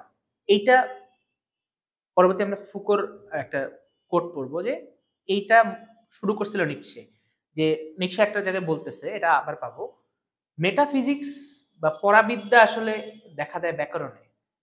সে দেখাইতেছে যে এটা কোনো গায়েবী জিনিস না, এটা ভাষার ভিতরে থাকে, এবং এই ভাষার তত্ত্বের ব্যাখ্যা করা, এর মাধ্যমে আমরা ওই তত্ত্বের গভীরে ঢুকতে পারবো। এই একই সিমিলারিটি আমি পাইছিলাম হাইডেগার পড়তে যায়। হাইডেগারও তো মূলত ভাষা তত্ত্বের ব্যাখ্যা করে। সে যখনই কোনো কনসেপ্ট নিয়ে ডিল করতেছে, কনসেপ্টের ব্যাখ্যা, সে মূলত ওই ভাষা, ওই গ্রামার, ওই সিলেবালস, এগুলো ভেঙে চুরে দেখায়। আমরা পাঠ্যক্রমে আগামীতে একটা টেক্সট পড়বো, ওই building dwelling and building thinking. হ্যাঁ, ওইটাতে মূলত সে দেখাইতেছে যে আবাসনের সংকট, মানে ভবন বা আবাস, এই ধারণাগুলা সে দেখাচ্ছে এখনকার যুগের সমস্যাটা আসলে আবাসনের সংকট না, আমরা হাউজিং সংকট মিটাবো কিভাবে, যদি আরো কিছু ঘর বানাই তাইলে এই সংকটটা সমাধান হবে, এটা না। হাইডেগার দেখাইতেছে যে আবাস বলতে বা ঘর বলতে, আমি থাকি, আমার কোথায় বাস করি, এই ধারণাটারই একটা অর্থগত পরিবর্তন ঘটে গেছে, এবং আমাদের যুগের সংকটটা আসলে ওই অর্থগত বিপর্যয়। আপনি বাড়ি বানাইলে এই ঘরের সমাধান হবে এটা না, বরং ওই আপনি যে দোচালা ছাইরা খোপের আসছেন কবুতরের খোপে, এবং ওই শুনলাম 90% ঢাকা নাকি ভেঙে যাবে একটা 9%, এই যে 9 রেক্টারের ভূমিকম্প হইলে। তো এই যে আপনি নগর বানাইছেন, এর এর মাধ্যমে আপনি একটা অর্থগত বিপর্যয় ঘটাইছেন। আবাস বলতে আমরা কি বুঝি? আমি আলাপটা তুললাম একমাত্র ওই ফিলোলজি বা ভাষার গুরুত্বটা বোঝানো। ফিলোলজি অ্যাজ এ মানুষের আবাসটা ভাষার, হ্যাঁ হ্যাঁ সেখানে ভাষার ভিতরেই আসলে চিন্তা করে, হ্যাঁ ভাষার ভিতরেই কথা শব্দটাকে, হ্যাঁ হাউস অফ বিং, মানে এই বিল্ডিং মানে ওনার, আমি যে বাক্যটা বললাম একটু আগে, এই যে আবাসনের সংকটই ইয়া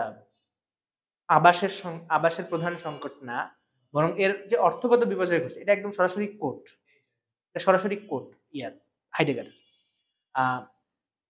ফিলোলজির আলাপটা হলো মূলত ভাষাতত্ত্ব, দলিল, পুরানো দলিল দেখানো, এটা মূলত আইনশাস্ত্রের একটা ব্রাঞ্চ ছিল, পরবর্তীতে এটা নিজস্বভাবে ডেভেলপ হয়েছে।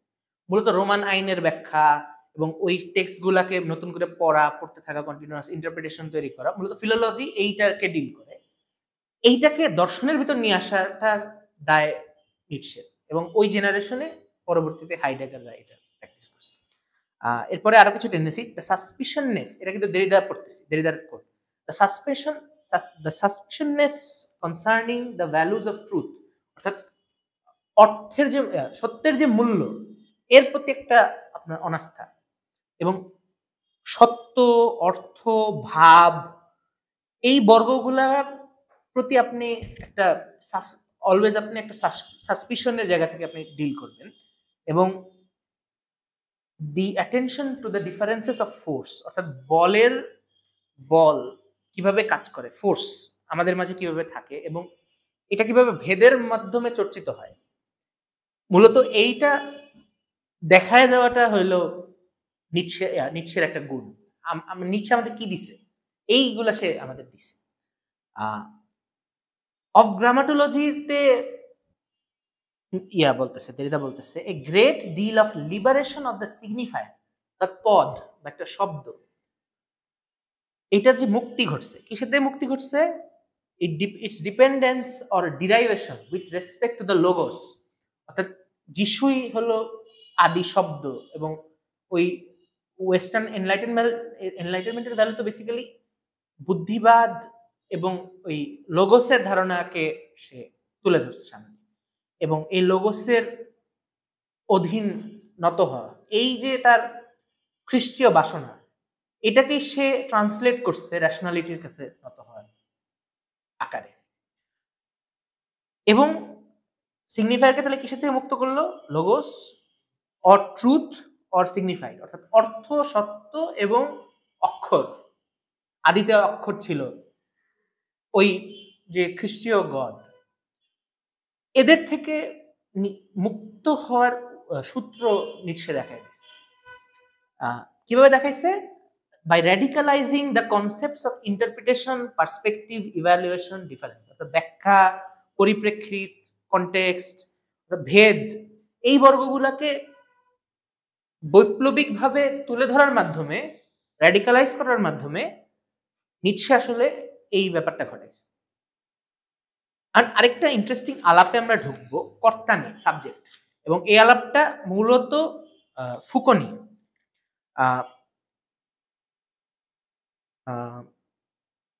পোস্ট স্ট্রাকচারালিস্টরা একটা কাজ করছে, সেটা হলো ওরা স্ট্রাকচারালিজম তো অনেকগুলা চর্চার ভিতর দিয়ে অনেক সিদ্ধান্তে সে আসছে, এই সব সিদ্ধান্তকে পোস্ট স্ট্রাকচারালিজম ফেলে দেয় নাই। অর্থাৎ স্ট্রাকচারালিজম যখন দেখাইতেছে ভাষার মধ্যে মিল দেখানো গুরুত্বপূর্ণ, ইকোনমির ভিতর মিল দেখানো গুরুত্বপূর্ণ, মানুষের মনের ভিতর মিল দেখানো গুরুত্বপূর্ণ, এই যে সে এই বিভিন্ন ক্যাটাগরিগুলো বাইছে নিতেছে, এই বিভিন্ন ছকগুলা সে দেখাইতেছে, এই ছকগুলাকে একদমই খারিজ করে দেয় নাই। পোস্ট স্ট্রাকচারালিজম ওখান থেকে শুরু করছে, সে স্ট্রাকচারালিজমের ইনসাইট গুলাকে ব্যবহার করছে এক অর্থে। এই কারণে ইন্টারেস্টিংলি খোদ এরা কি করতেছে, এখানে একটা আইরনি আছে, অক্ষরের বিরোধিতা এবং টেক্সটের বিরোধিতা, টেক্সচুয়ালিটির বিরোধিতা করতেছে এই জেনারেশন। কিন্তু এটা করতে গিয়ে ওরা টেক্সটেরই ব্যাখ্যা করতেছে। ওরা বইয়ের পর বই লিখছে, বইয়ের পর বই ব্যাখ্যা করছে। এইটা একটা আইরনি, কিন্তু এই মেথডটাই আসলে ওরা মানে ওরা ঠিক টেক্সচুয়ালিটির ক্রিটিক করতে যায়, ওরা ওরাল কালচারে চলে গেছে, পাবলিকেশন করবে না, এরকম অ্যাপ্রোচ ওদের ছিল না। ওরা মূলত ওই স্ট্রাকচারালিজম বা ওই সোশিওলজির যে ইয়াগুলা সিদ্ধান্তগুলা সেগুলাকে তারা ব্যবহার করছে। সেখানে ভাষাতত্ত্ব বা কাঠামোর ব্যবহার এবং এগুলার সাথে তারা একটা নতুন জিনিস করছে, সেটা হলো কর্তার প্রশ্নটাকে সামনে তুলে আনছে, যে কোশ্চেন অফ সাবজেক্ট, কর্তা দিয়ে করব কি, কর্তা কারে কয়, এই হলো তার আগ্রহের জায়গা। হ্যাঁ, ফুকো এবং এক অর্থে দেলুজরাও, ওরাও তো যে ইউনিফাইড কর্তা মোনাডের বিরুদ্ধে তারা লিখতেছে এবং বলতেছে বডি অফ ওই কি বডি উইথাউট অর্গান। এগুলো তো মূলত তারা নতুন নতুন ভাবে ইয়াকে রিডিফাইন করতে চাইতেছে, কর্তার ব্যাপারটাকে, এবং ওই একটা একক যে কর্তা একে কাটাছেড়া করতেছে।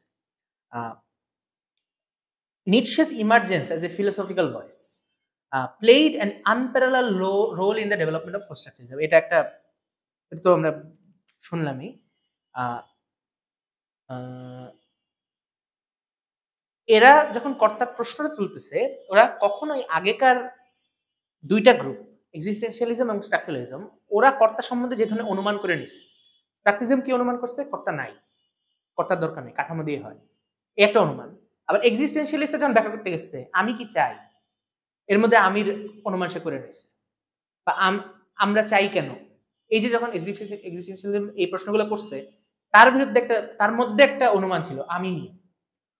তো পোস্ট স্ট্রাকচারালিজম আইসা এই আমির যে বিভিন্ন অনুমান, সাবজেক্টের অনুমান, সে সাবজেক্টের প্রশ্ন তুলছে ঠিকই, কিন্তু এই অনুমানগুলো সে ভেঙে দিছে। এবং দেরিদাকে অনেকে বলছে এটা অনেকে মিসরিড করছে। এবং ধরেন ফুকোর তো অনেকগুলো কোট ভাইরাল, ধরেন ইতিহাসের বালুরেখায় মানুষের মুখ একদা দেখা দিছিল এবং ঢেউয়ে ওই মুখটা এখন মুছে যাবে, যে মানুষের কর্তার বিলয়ে ঘটে যাবে, মানে মানুষ ঘটনাটা ওয়েস্টে একবার দেখা দিছে, তো ওটা এখন নাই হয়ে যাবে। এবং ওদের জেনারেশনটাকে ওই অ্যান্টি হিউম্যানিজম বা এক ধরনের কি বলা যায় ডিসমিসাল, মানে ওরা কর্তাকে নাকচ করতেছে, এরকম একটা ব্যাখ্যা আছে। তো দেরিদা সরাসরি বলতেছে একটা ইন্টারভিউতে যে সাবজেক্ট ইজ অ্যাবসলিউটলি ইনডিসপেন্সিবল, মানে এটা বাদ দেওয়া যায় না, কিন্তু I can destroy the subject, I situate it, মানে আমি কর্তাকে ভাঙতেছি না, কিন্তু কর্তাকে আমি ওর জায়গা দেখাই দিতেছি। কর্তাটা আসে কোত্থেকে, এইটার পরবর্তীতে ফুকোর যখন আমরা শুনবো যে সেই কর্তা সম্বন্ধে কি কাজ তার, ফুকো বলতেছে যে তাকে জিজ্ঞেস করা হয়েছে যে আপনি তো সাবজেক্টকে একটা ফাংশনে পরিণত করে ফেলছেন। ফাংশন মানে কি? আপনার সেট একটা সিস্টেম যেটার মধ্যে আপনি ইনপুট দিবেন, আউটপুট আসবে। কর্তাকে আপনি ওই পর্যবেসিত করে দিয়েছেন যে একটা কাঠামোর ভিতরে একটা কর্তা। ফুকোর ব্যাখ্যায় কর্তার কর্তা নেই, প্রজা হয়ে গেছে। এখন প্রজার কাজ তাহলে প্রজাকে আপনি একটা ফাংশনে পরিণত করছেন। এইখানে ফুকো যে রেসপন্স দিতেছে যে I did not say I reduce them to a function, I analyse the function in which something like that could occur. অর্থাৎ কর্তা নামক কোনো ঘটনা ঘটতে পারে কিভাবে, ওই পরিমণ্ডলটা ব্যাখ্যা করা হলো আমার কাজ।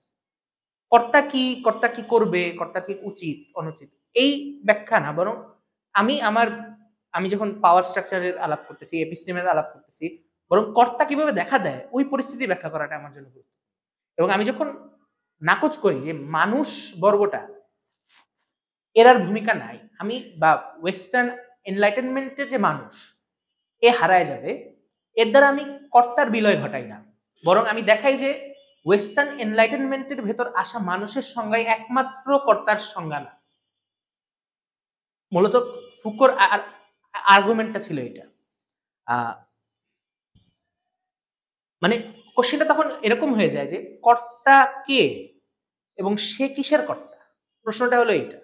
কর্তা ঠিক আছে, কর্তা নিয়ে সমস্যা নেই, কর্তাটা আসে কোত্থেকে, সে কিসের কর্তা। মানে এই এখানে একটা আলাপ ইন্টারেস্টিং যে subject is always a subject to, যে কর্তা তো আসমান মানে অ্যাজ সাচ ক্যাটাগরি নেই কোনো, কর্তা ইজ অলওয়েজ সাবজেক্ট টু, মানে এটার সাথে একটা প্রিপোজিশন অলওয়েজ অ্যাটাচ, মানে subject of law, subject of এই।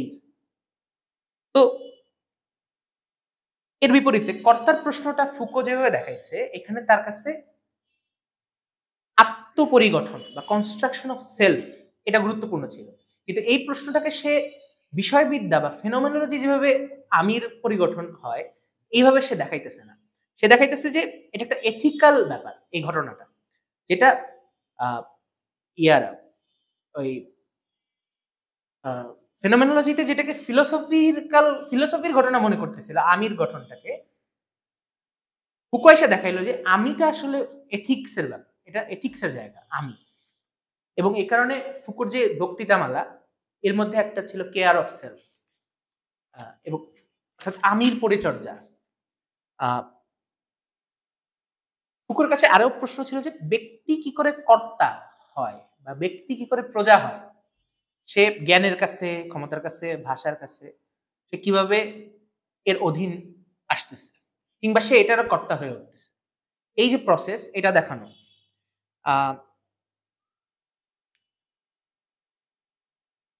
নিটসে থেকে ফুকো যেটা পাইছে, আচ্ছা আমরা বেশিক্ষণ নিব না আর, এমনি আলাপ কি ঠিক আছে, চলতেছে? ওকে ওকে, আমরা শেষ দিব দ্রুত। নিটসের থেকে ফুকো, আমি এখন থিমেটিক আলাপ করতেছি, আমি যে বলতেছিলাম যে থিমেটিক আলাপ করব, ওইখানে আমি ফুকোর ব্যাখ্যায় দেরিদার আলাপ করলাম একটু আগে, এখন ফুকোর আলাপ করতেছি। ফুকো নিটসে থেকে একটা ইন্টারেস্টিং জিনিস নিছে, এটাকে এভাবে ফ্রেম করাটা ইন্টারেস্টিং যে বুদ্ধির কর্তা, পশ্চিমা ক্যাননে যে বুদ্ধির কর্তা তৈরি হয়েছে, এর বাইরে কি ইতিহাসের কোনো কর্তা আছে কিনা, এই যে প্রশ্নটা নিটসে তুলছে পোস্ট স্ট্রাকচারালিস্ট জায়গা থেকে, ফুকো আসলে এই প্রশ্নটাকেই রিফ্রেম করতেছে নতুন ভাবে, যে বুদ্ধির কর্তার বাইরেও কি নতুন কোনো কর্তা সম্ভব কিনা। এবং এই আদলে সে জ্ঞান অর্থাৎ নলেজ, বুদ্ধি, রেশনালিটি, রিজন, এইটার সে একটা ক্রিটিসিজম করতেছে। In Nietzsche showed in Foucault's words that there is a history of the subject just as there is a history of reason. এবং এরপরে একটা ইন্টারেস্টিং সেকশন আলাপের, সেটা হলো দেলুজ, যে আমরা একটু আগে শুনলাম যে দেলুজ নিটশেকে ব্যবহার করছে কান্টের বিরুদ্ধে, ওইটার একটা ব্যাখ্যা যে কান্টের যে ক্রিটিক তিনটা, এবং সেখান থেকে আমরা যদি তিনটা প্রশ্ন ডিরাইভ করি, আমি কি জানতে পারি, what can I no, what should I do, আমি কি করব, আমার কর্তব্যের প্রশ্ন, এবং what I may hope for, আমি কিসের আশা করব। এই যে তিনটা প্রশ্ন আমরা যদি সামারাইজ করি এক অর্থে কান্টের, কান্ট আরেকটা চতুর্থ প্রশ্ন দেখায় দিয়ে গেছিল তার অ্যানথ্রোপোলজি নিয়ে যে লেখা সেখানে, যে হোয়াট ইজ ম্যান, মানুষ কি। তো ফুকো বলতেছে the answer to the questions of metaphysics, what can I know, question of metaphysics, what should I do, the question of morality, এবং what may I hope for, question of religion, ধর্মের প্রশ্ন, আমি কিসের আশা করব। Metaphysics, morality এবং religion, এদের সমাধানটা আসলে for Kant ultimately to be found in anthropology, অর্থাৎ মানুষের ভিতরে এই উত্তরটা পাবো। নৃতত্ব আমাকে ধর্ম, নৈতিকতা এবং দর্শনের সত্যটা দেখায় দেবে। কান্টের যে এই অনুমানটা দেলুজের দেখাইতেছে, এটাই তো বেসিক্যালি ওয়েস্টার্ন এনলাইটেনমেন্ট, এবং আধুনিক বুদ্ধিবাদী যেই সভ্যতা, এর পাটাতনটা তো এখানেই তৈরি হইতেছে। এবং সে যে মানুষের বর্গটাকে ব্যবহার করতেছে তার উদ্দেশ্য তো মানুষের ইতিহাস কায়েম করা না। সে এই মানুষের মানে এখানে একটু হিউম্যানিজমের ক্রিটিক ইম্পর্টেন্ট, যে সে যখন হিউম্যান কথাটা বলে সে একটা বিপুল পরিমাণ অংশকে অলরেডি ডিহিউম্যানাইজ করে। সে কখনোই তার হিউম্যান ক্যাটাগরি অর্থাৎ ওয়েস্টার্ন আধুনিকতা বা কলোনিয়াল ইতিহাস কখনোই মানুষ বর্গটাকে বা হিউম্যান রাইটস এই বর্গটাকে অ্যাজ সাচ কোনো ক্যাটাগরি হিসেবে ব্যবহার করছে। সে অলওয়েজ এটার একটা আধার তৈরি করছে। এই আধারগুলো কি? ধরেন আপনি যদি একজন কালো দাস, এটা তার একটা আধার, অথবা আদিবাসী, এটা একটা আধার। এবং আমি এটা নিয়ে একটা লেখা লিখছি এই যে মাজার সংখ্যায়, ওই যে নিয়ে পাগল ফকিরদের নিয়ে, যে পাগল ফকিররা যে সিভিলিটির ধারণাকে ক্রিটিক করে এক অর্থে, ওরাও তো এই হিউম্যানিজমের ভিতর পড়ে না, হিউম্যান রাইটস এর মধ্যে পড়ে না। এবং পাগল ফকিরদের যে ধরে ধরে চুল কেটে দিতেছিল, অনেকে এটাকে ফ্রেম করতেছিল ওর তো ব্যক্তি স্বাধীনতা ক্ষুণ্ণ করতেছে। আমি দেখাইছি যে ব্যক্তি স্বাধীনতা তো এটাই বলে, কিছু লোক তো ব্যক্তি না, মানে সবাই মানুষ, কিছু মানুষ বেশি মানুষ, মূলত এই হলো আলাপ। এবং যারা একটু না মানুষ এদেরকে আপনি ইয়া করতে পারেন, এদের উপর দখল নিতে পারেন, এদের ভূমি আপনার জন্য জায়েজ। এই হলো তার পশ্চিমা এনলাইটেনমেন্টের আলাপ। এবং কান্টের অ্যানথ্রোপোলজি তো এখান থেকে এটাই সে প্রতিষ্ঠা করলো। তাই এইটার একটা ক্রিটিসিজম ডেলুজ দেখাইতেছে ইয়ার ভেতর, নিটশের ভেতর। এবং এইটা অনেক ইন্টারেস্টিং পার্ট, যে উবারমেন্স বা এই সুপারম্যান বা এই ধারণাটাকে নিটশে কিভাবে ডিল করতেছে, সরি নিটশের এই ধারণাটাকে ডেলুজ কিভাবে ডিল করতেছে। একটা তো হিটলারের সময় নাজি প্রোপাগান্ডায় উবারমেন্স হিটলার এবং ফ্যাসিস্ট একটা ক্যারেক্টার, যে এবং জিউ নন জিউ একটা ক্যারেক্টার। এই যে উবারমেন্স আর্য পিওর ব্লাড, যে আসলে স্লেভ মোরালিটিকে অতিক্রম করে গেছে, যে মাস্টার হয়ে গেছে, এই যে এই বর্গগুলার নিটশের বর্গগুলাই আমি যদি এইভাবে ফ্রেম করি, এটা তো নিটশে প্রোপাগান্ডা মানে সরি নাজি প্রোপাগান্ডা লাগতেছে ব্যাপারটা। এই জিনিসটাকেই ডেলুজ পিক করছে এবং এটাকে লাগাই দিচ্ছে কান্টের অ্যানথ্রোপোলজির সমালোচনা আকারে। সে দেখাইতেছে যে পশ্চিম যে আমি বা পশ্চিম যে মানুষের ফিগার তুলে ধরছে সামনে, এইটা আসলে এইটার পতন ঘটে গেছে নিটশের মাধ্যমে। কিভাবে? যখন সে অতি মানবের কথা বলছে এবং যখন সে ঈশ্বরের মৃত্যুর ঘোষণা করছে, সে আসলে মানুষের মৃত্যু ঘটায় দিছে।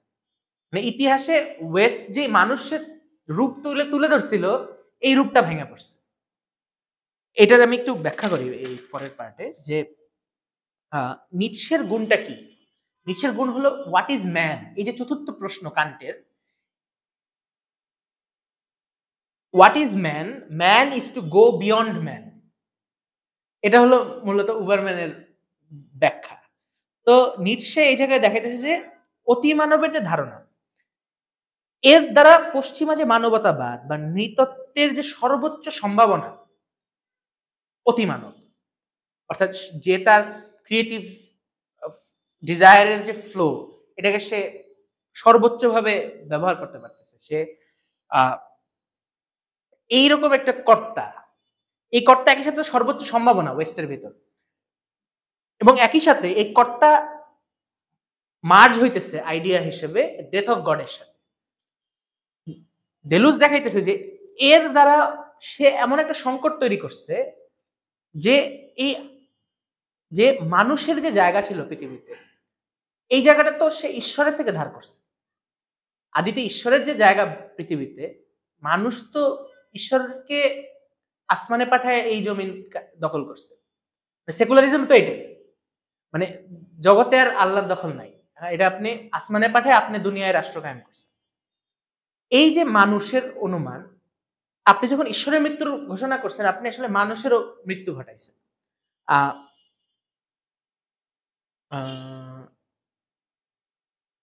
এই যে এই পার্টটা, পারহ্যাপস উই শুড, এটা হলো ইয়ার কোট, ফুকোর quote, perhaps we should see the first attempt at this uprooting of anthropology in Nietzschean experience. অর্থাৎ এই যে নৃতত্ব, এইটাকে শিকড় থেকে তুলে টানা by means of philological critique, by means of certain form of biologism. Biologism ওই অর্থে যে নিটশে তো ব্যবহার করতেছে স্পিনোজিয়ান টার্মগুলা, ফ্লো, ইন্টেন্সিটি, অ্যাফার্মেশন লাইফের, এই বায়োলজিজমটা তার মধ্যে আছে। কিন্তু আবার এটা আবার নাৎসি রেশিয়াল ইয়া না, বায়োলজিক্যাল ডিটারমিনিজম না।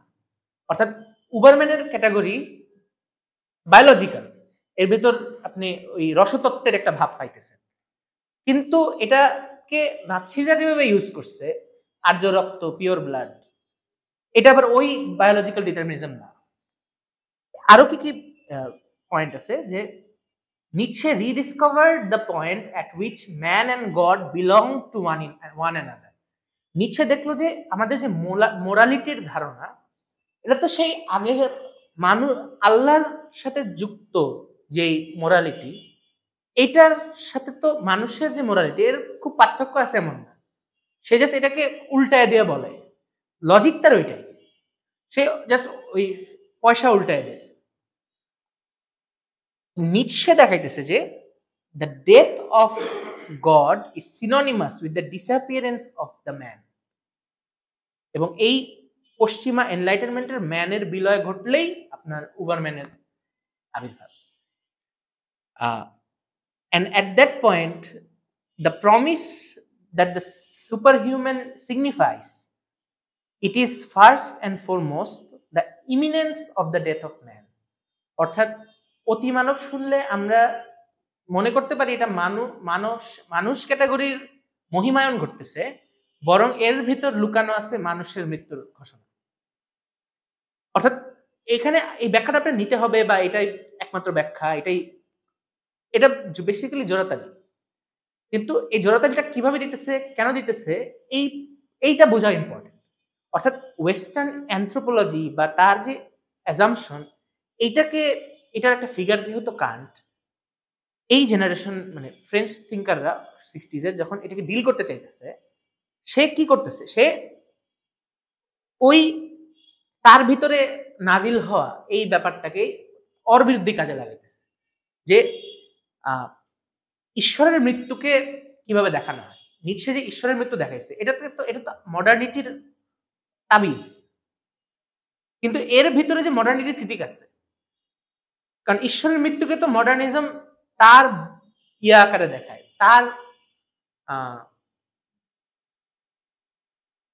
ফলাফল বা তার মতাদর্শের অধীনে একটা ঘটনা, ঈশ্বরের মৃত্যু ঘটে গেছে, এই যে ঘোষণা নিচ্ছে,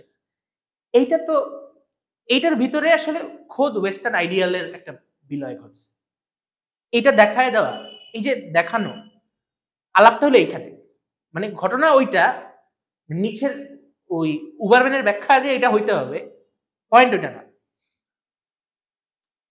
এন্ড অফ ম্যান বা ডেথ অফ ম্যান, এটা তো আলাপ করতেছিলাম যে এটা গুরুত্বপূর্ণ একটা বর্গ ফুকোর কাছে। কিন্তু এই ডেথ অফ ম্যান আর ডেথ অফ সাবজেক্ট এক জিনিস না, এটা আগেও বলছি।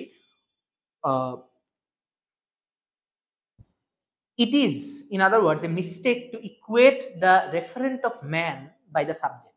অর্থাৎ মানুষ কথাটা যখন উচ্চারণ করে ফুকো, এটা যে আসলে সে কর্তা আকারে বলে বা দি কর্তা, দি সাবজেক্ট আকারে বলতেছে, ঘটনা এটা না। নিটশে showed that there is a history of subject. অর্থাৎ এই কর্তা হিস্টোরিক্যাল না, মানে সে আসমানি না। অর্থাৎ মডার্নিটি কি দেখাইতে চাইছে, যে তার যে কর্তা, এটা তো মানে তার যে মানুষের কর্তা, এটা আল্লাহর কর্তাকে সে হস্তান্তর করছে। আমরা থিওলজির এই সভরেন্টির সময় যেটা পড়ছি, কিন্তু সে আবার দেখাইতে চাইতেছে যে এই সাবজেক্টটা ট্রান্সেন্ডেন্ট না, এটার কোনো ঐশ্বরিক বরাত নাই, এটার কোনো বাইরের বরাত নাই। নিটশে আসলে এই ব্যাপারটা দেখাই দিছে যে এই যে কর্তা আপনি বলতেছেন, যে মোরাল যে কর্তা, এই আলাপটা ইম্পর্টেন্ট। পরবর্তীতে এথিক্স এবং মোরালিটি, এটার একটা পার্থক্য। এবং নিটশেকে যে ইমোরাল ফিলোসফার বলা হয়, এটা এক অর্থে সঠিক। ওই আলাপটা আমরা এখনই দেখব। মানুষ কথাটা তাহলে ফুকোর কাছে কেন important?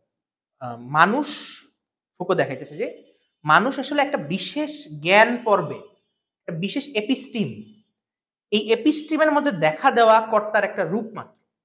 One form of subject appearing in a certain episteme. মানুষ, হিউম্যান বা হিউম্যানিজমের যে হিউম্যান অনুমান, এবং এইটাই অন্তিম বা একমাত্র না। এবং এটাও খোদ ভাষা, ক্ষমতা, কাঠামো ইত্যাদির ভেতরকার একটা ব্যাপার। মানে এটার অ্যাজ সাচ কোনো ট্রান্সেন্ডেন্টাল কিছু না।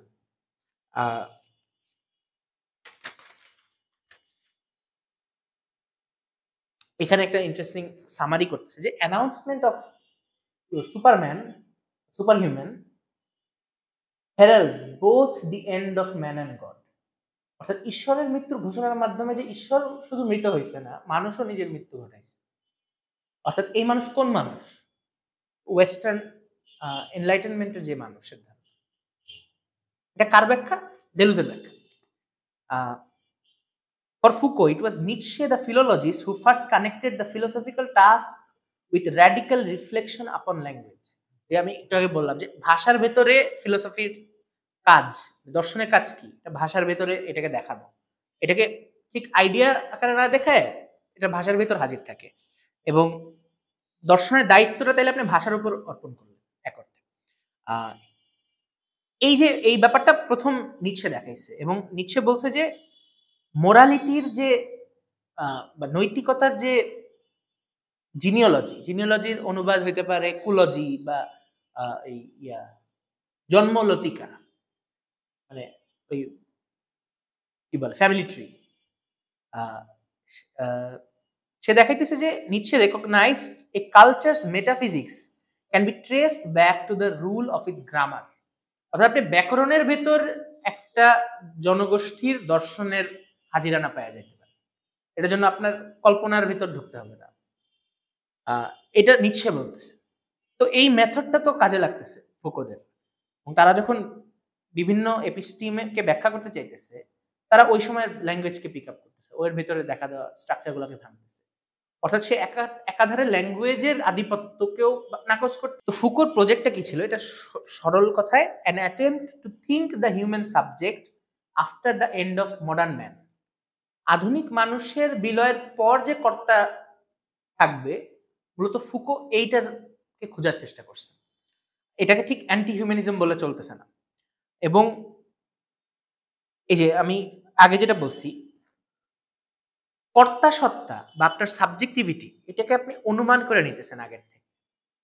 অর্থাৎ আমি কি আমার কর্তা? এখনকার সময় তো আপনার মাস্টার আপনি না, আপনার ডিজায়ার, আপনার স্বপ্ন, এটার মাস্টার তো আসলে টাকা। ওটা এখন এখন এখন থেকে না, এটা 1850 থেকে। মার্কস এই কারণেই লিখতেছে যে মানুষের সম্পর্ক এখন টাকার সম্পর্কে পরিণত হয়েছে। অর্থাৎ ওই সময় মার্কস তার সামনে দেখতেছে যে পুঁজি ওই রূপ ধারণ করে ফেলছে, যে আপনার সাথে অপর মানুষের সম্পর্কটা কি হবে, এর এসেন্সটা এর মিডিয়েটর আকারে, মাধ্যম আকারে টাকা চলে আসছে সমাজে। এটা তো আজকের যুগে এটা তো প্রবলভাবে আরো প্রতিষ্ঠিত হয়েছে। এবং এই যে তাইলে আপনি পারতেছেন না এই সময় দাঁড়ে কর্তা অনুমান করতে পারতেছেন না, আমি যে আমার কর্তা, আমাকে কে চালায়, এইটা যে আমি চালাই আমাকে, এই কথাটা আমি আসলে সাহস নিয়ে বলতে পারতেছি না। এই যে কর্তাকে আগাম অনুমান না করা, এই একটা ব্যাপার আমাদের, আমরা যখন জনগোষ্ঠী বা জনগণ বলি, এটার ভেতর আছে। আমরা যখন চিন্তা পার্থক্য জনগণ বর্গটা নিয়ে আলাপ করছি, এই ব্যাপারটা উঠে আসছে যে মানুষ কিভাবে ইমাজিন করে। এটার মধ্যে একটু আগামবেনের ফ্লেভার দেই আমি। সরি, একটু দীর্ঘ হয়ে যেতেছে আলাপটা। আগামবেনের ফ্লেভারটা এভাবে দেই, ধরেন আপনার কাছে এই একটা জনগোষ্ঠী, ও হলো আপনার জনগণ, এটা হলো আপনার বিপ্লব, আপনি ওরে ব্যবহার করে বিপ্লব করলেন। অর্থাৎ আপনার একটা লক্ষ্য আছে এবং আপনার একটা উপায়, উপকরণ, জনগণ আপনার একটা উপায়, আপনি ওকে ব্যবহার করে আপনি একটা এন্ডে পৌঁছাইলেন। এই যে মিনস এন্ড এই লজিক, অর্থাৎ আপনার উপায়ের দ্বারা আপনি উদ্দেশ্য হাসিল করেন, এই যে আপনার অনুমান, এর মাধ্যমে আপনি তো জনগণকে একটা আলুর বস্তায় পরিণত করলেন। এটা জনগণ না হয় এটা রিমোট দিয়ে আমি বিপ্লব করলাম। জনগণের কর্তা তো এখানে নাই। তাই তার মানে আমরা যখন গণঅভ্যুত্থানের কথা বলতেছি, আমরা যখন বিপ্লবের কথা বলতেছি, আমরা অনুমান করে নিতেছি না যে এই কর্তা সত্তাটা হাজির। এইটা অনুমান আমাদের নাই। এইটা কেন নাই? কারণ আমরা নিজেকে ওই কর্তা সত্তার তৈয়ারির প্রক্রিয়ার অংশ মনে করি। কারণ সমাজকে আপনি যখন পারসিভ করেন, আপনি কিভাবে দেখেন যে আপনি অলওয়েজ এক্সক্লুড করেন নিজেকে, এই প্রসেস থেকে এক্সক্লুড করেন। এর মাধ্যমে আমরা সবাই একটা ডিস্টেন্স, একটা সেফ ডিস্টেন্সে চলে যাই সমাজের ফেনোমেনা থেকে, যে বিপ্লব হবে, জনগোষ্ঠীর দ্বারা বিপ্লব হবে। কিন্তু জনগোষ্ঠীর পার্ট তো আমিও, ওই কালেকটিভ সাবজেক্টিভিটির পার্ট তো আমিও। তো কোথায় কি বিপ্লব হবে, কোন সমাজে কি পরিবর্তন আসবে, এই অপেক্ষা করে আমরা বসে থাকবো, আমরা কিছু করব না, এই যে ঝোঁক, অর্থাৎ এই আমরা পাঠচক্র করি যে উদ্দেশ্যে, আমরা মনে করি না যে সমাজ বইলা আসমানে কিছু আছে। আমরা মনে করি যখন আমরা সমাজের প্রবলেমগুলা, পলিটিক্যাল প্রবলেমগুলা নিয়ে যখন আমরা একটা বৈঠকে বসছি, যখন আলাপটা করতেছি, সমাজে কর্তার হাজিরানার সম্ভাবনা আমাদের মধ্যে আছে। ওই 10 ফিট বাই 10 ফিট রুমের ভিতরে আছে, 20 ফিট বাই 20 ফিট রুমের মধ্যে আছে। তো এই যে জনগণের যে অনুমান আগাম আমরা করি না, বা এই একই মেথডটা ফুকুরাও করতেছে। তারা সাবজেক্ট অ্যাজ এ গিভেন, আমরা এটা বলি এভাবে যে পিপল ইজ নট গিভেন, এটা একটা প্রসেস। পিপল নিজে একটা গাঠনিক প্রক্রিয়ার ভিতর দিয়ে তৈরি হয়। You constitute the people. কারণ আপনাকে তো রি ইঞ্জিনিয়ার করতে হইতেছে তার বাসনাকে, তার আকাঙ্ক্ষাকে, পুঁজির বিরুদ্ধে, রাষ্ট্রের বিরুদ্ধে ইত্যাদি। এইখানে ফুকোর আগ্রহ যেটা কনস্ট্রাকশন অফ দ্য সেলফ, অর্থাৎ কর্তা কিভাবে তৈরি হয়, এটা খুঁজতেছে ফুকো। তো এইটা তো আমাদের জন্য একদম গোড়ার প্রশ্ন। কর্তা কিভাবে তৈরি হয়, কর্তা কিভাবে হাজির হয়, এই সে আসলে কিসের কর্তা? কর্তা বুঝলাম, সে কিসের কর্তা? সে কর্তা না প্রজা? সাবজেক্টের প্রশ্নটা, এই আলাপটা ফুকো তুলতেছে। মানে এটা আমাদের কাছে নাজিল হয়েছে এমন না। ফুকো বলতেছে it is a form of power that makes individual subject. অর্থাৎ আপনার যে সাবজেক্টিভাইজেশন, আপনি যে কর্তা হয়ে উঠলেন, এই যে প্রক্রিয়াটা ট্রান্সফরমেশন, আপনাকে একটা ইন্ডিভিজুয়াল থেকে আজকের সময়ে এখানে কি দুই রকমের ঘটনা করতে পারে, এটা সে দেখাইতেছে যে ব্যক্তি থেকে আপনি প্রজা হয়ে উঠলেন, এর ভিতরে একটা ক্ষমতার ব্যাপার আছে। ব্যক্তি থেকে আপনি কর্তা হয়ে উঠলেন, এর ভিতরে একটা ক্ষমতার ব্যাপার আছে। এবং এই যে ক্ষমতার ব্যাপারটা, এই সাবজেক্টিভাইজেশন, এইটা একদিকে আদেশের ক্ষমতা হইতে পারে। ব্যক্তির উপর যদি আদেশের ক্ষমতা বর্তায় সে প্রজা হয়, কিন্তু ব্যক্তির উপর যখন গঠনের ক্ষমতা বর্তায় সে কর্তা হয়। আমি যদি এইভাবে ফ্রেম করি আলাপটা, যে there are two meanings of the word subject. Someone subject to someone by control, or tied to his own identity by conscience or self knowledge. অর্থাৎ আমি কর্তা, এটা আমার আত্ম উপলব্ধির দ্বারা আসে একটা, অর্থাৎ অথবা আমি প্রজা, আমি কারো দাস্যভাবে আছি, সেইভাবে আমি প্রজা। এই দুইটা process, both meaning suggest A form of power which subjugates and makes subject to। এই যে সাবজেক্ট টু কথা, ফ্রেজটা আবার ইম্পর্টেন্ট, যে কর্তা তো আসমান থেকে কিছু না, কর্তা ইজ অলওয়েজ কোনো কিছুর কর্তা, সাবজেক্ট টু।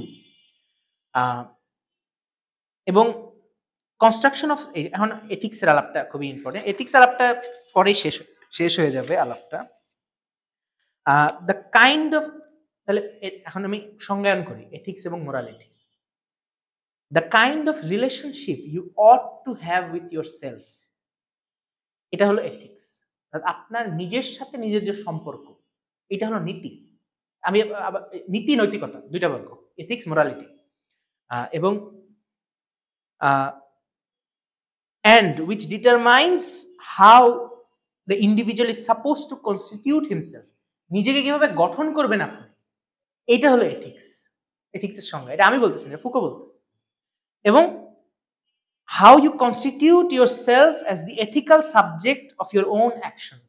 আপনার নিজের কর্মের সক্রিয় নৈতিক কর্তা হয়ে ওঠাই আসলে কর্তা হওয়ার মূল ব্যাপার।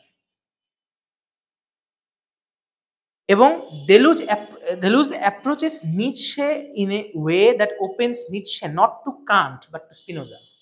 একটু আগে আমরা ডেলুজের ওই আলাপটা শুনলাম কান্টের বিরুদ্ধে এই অ্যানথ্রোপোলজি পয়েন্টটায়। এবার একটা নতুন ক্যারেক্টার স্পিনোজা। এবং এখানে কয়েক রকমের প্রশ্ন দেখাইতেছে যে মেটাফিজিক্সের প্রশ্ন কি, মেটাফিজিক্স কি প্রশ্ন করে, পরাবিদ্যা সে প্রশ্ন করে কি আছে, হোয়াট ইজ, এবং কি আছে এর উত্তর আকারে সে দেখায় এসেন্স বা মর্ম আছে, রূপ আছে তাহলে মর্ম আছে, যে কোনো একটা আছে। কিন্তু ফুকো নিৎসের হাত ধরে এসে বলতেছে যে কি আছে এটা গুরুত্বপূর্ণ না, কোনটা আছে, উইচ ওয়ান, এবং কেন আছে এটা হলো গুরুত্বপূর্ণ। প্রশ্নটা হলো হোয়াট ইজ এর বদলে উইচ ওয়ান অথবা হোয়াট উইলস, মানে কি হতে চায়, যা আছে সেটা তা হতে চায় কেন, হোয়াট উইলস। এই প্রশ্নটার উত্তর স্পিনোজা হয়ে নিৎসে হয়ে দেলোজ পাইতেছে যে আসলে বিভিন্ন বল এবং বলের ভিতর সম্পর্ক, বিভিন্ন বল এবং প্রবাহের ভেতর এবং প্রাণ শক্তির ভিতর যে সম্পর্ক নিরন্তর স্থাপন হইতেছে এটাই নির্ধারণ করে যা আছে এটা কেন আছে, এবং ও না থেকে আর অন্য জিনিস কেন আছে, মানে কি আছে এটা আপনি রূপ এবং মর্ম দিয়ে বুঝতেছেন না, আপনি নিরন্তর একটা সম্পর্কের ভেতর আছেন। অর্থাৎ থাকাটা, আপনি যখন থাকেন আপনি কখনোই বিইং আকারে, এই কারণে বিইং এর জায়গায় বিকামিংটা গুরুত্বপূর্ণ তাদের কাছে, যে আপনি আছেন এটা আপনি হওয়ার ভেতর আছেন, হওয়ার বাইরে কখনো নাই। আপনি বিইং অনুমান মাত্রই আপনি, অর্থাৎ আপনি যখন বর্তমান, আপনি আপনার বর্তমানতার ভিতরে যেভাবে হাজির হইতেছেন এটা কখনোই আপনার ওই হাজিরানার প্রক্রিয়ার বাইরের ঘটনা না, বা আপনার হাজিরানার শেষ মোকাম না। আপনার কনস্টিটিউট হইতেছেন, নিরন্তর আপনি বদলাইতেছেন, আপনার বাসনার, আপনার প্রাণ শক্তি, আপনার ভেতরকার সম্পর্কগুলো বদলাইতেছে। এই অর্থে যখন মর্ম এবং এসেন্স, মর্ম এবং রূপের কথা, ফর্ম অ্যান্ড এসেন্স এর কথা যখন মেটাফিজিক্স তুলে, সে আসলে এই ব্যাপারটা বুঝতে চায় না, সে জানতে চায় কি আছে। এটা একটা ইম্পর্টেন্ট আইডিয়া। হ্যাঁ, এবং এই যে রিলেশন অফ ফোর্স, এখানে দুইটা ক্যাটাগরি নিৎসেকে ডেলোজ কিভাবে ব্যবহার করতেছে, একটা হলো রিলেশন অফ ফোর্স, একটা হলো পাওয়ার। বলতে এই দুইটা অ্যাক্সিসে ডেলোজ নিৎসেকে ব্যাখ্যা করতেছে। এই জায়গায় the question of power is thought to result in a politics, অর্থাৎ সাধারণত অনুমান করা হয় ক্ষমতার যে প্রশ্ন এটা তো রাজনীতির প্রশ্নেই উপনীত হবে ধরে নেওয়া হয়। নিৎসের বরাতে ডেলুজ দেখাইতেছে, ফুকো দেখাইতেছে যে the question of power forms a question of ethics and ontology, অর্থাৎ ক্ষমতার প্রশ্নটা আসলে দেখায় আপনার কর্তা কই, আপনি কর্তা কিনা, বা আপনার কর্তা সত্তা আসে থেকে, এবং আপনি আছেন কিভাবে, অন্টোলজি, অস্তিত্ব, মানে আপনি কিভাবে আছেন, আপনি কিভাবে হাজির আছেন, এবং আপনি কিভাবে আপনার উপর কর্তৃত্ব কিভাবে নাজিল হইতেছে। এই দুই ঘটনাই আসলে ক্ষমতার প্রশ্নের মূল ব্যাপার।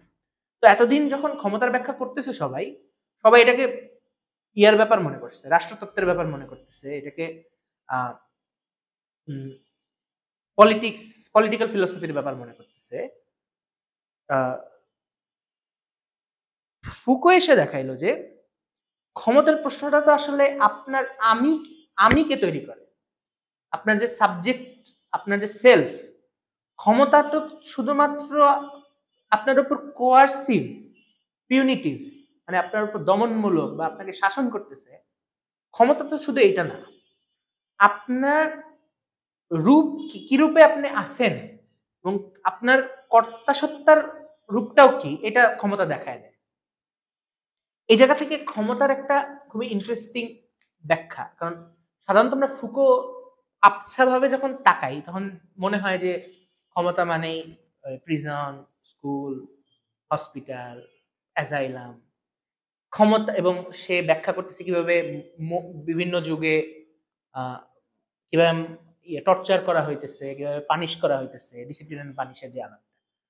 তো ক্ষমতার এই যে কোয়ার্সিভ রূপটা, এটাকে আমরা একমাত্র ক্ষমতার রূপ বলে অনুমান করে নিই।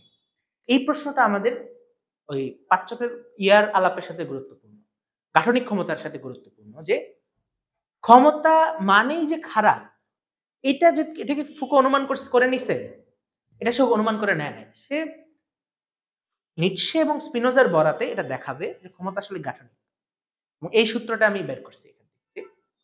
এটাকে আমরা কিভাবে লিঙ্ক করতে পারি, আমাদের তো একটা আলাপ চলতেছে, মানে গণসার্বভৌমত্ব, গাঠনিক ক্ষমতা, এটা নিয়ে আমরা তো থিওরাইজ করার চেষ্টা করতেছি, সেখানে ফুকো কিভাবে কাজে লাগে আমাদের, সেটা একটা লিঙ্ক করবো লাস্টে।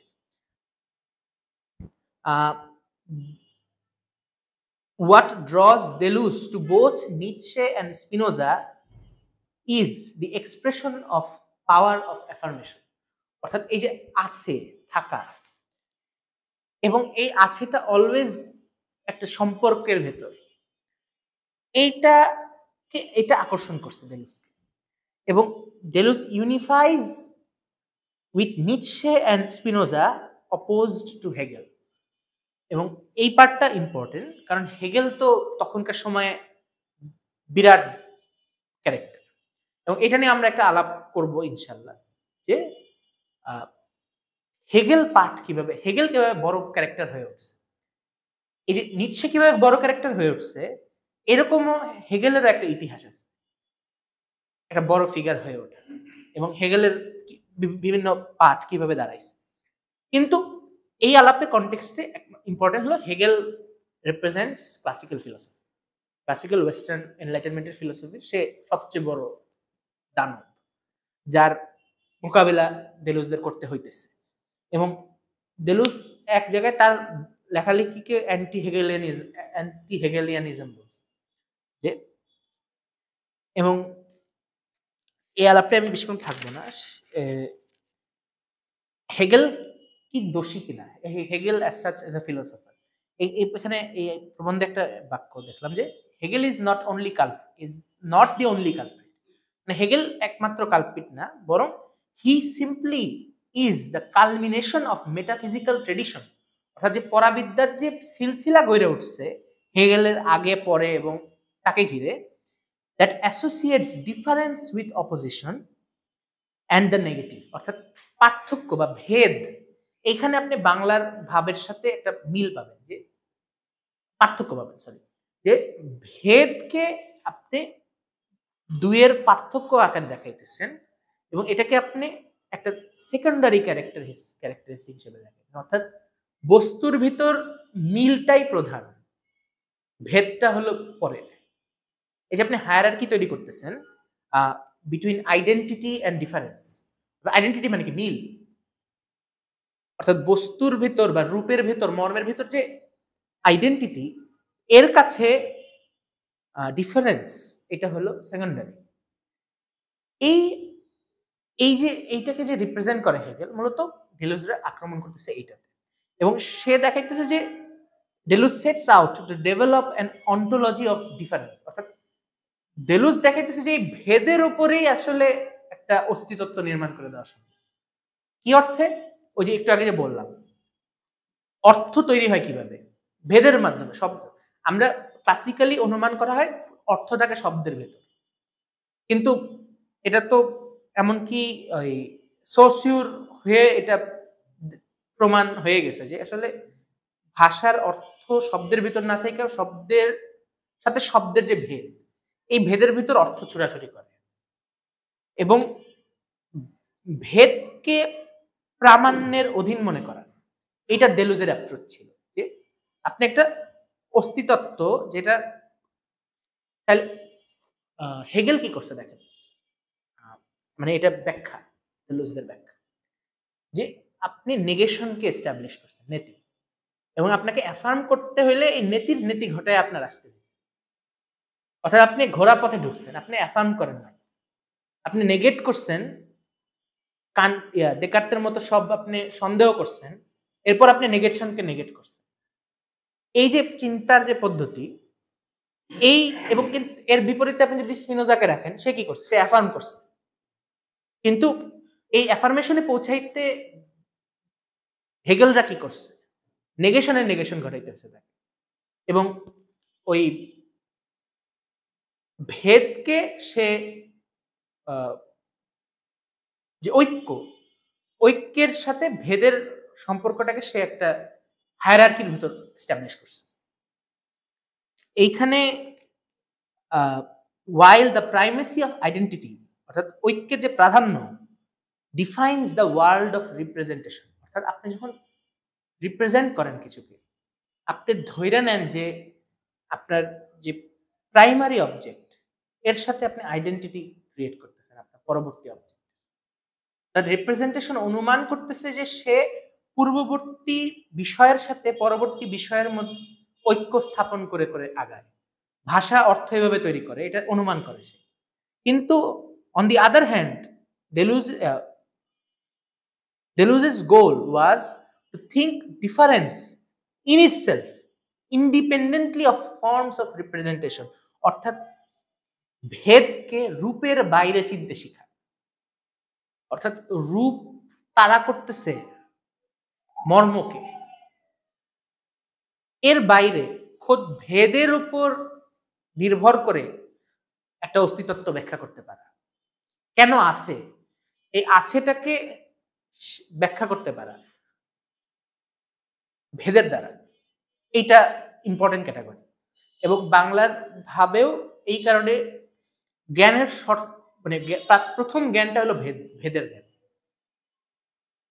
অর্থাৎ আপনি মানে দেরিদারা তো মূলত এটাই দেখাইছে, মিনিং তো এর মাধ্যমে তৈরি হইতেছে, এই ডিফারেন্সের আইডিয়াটা।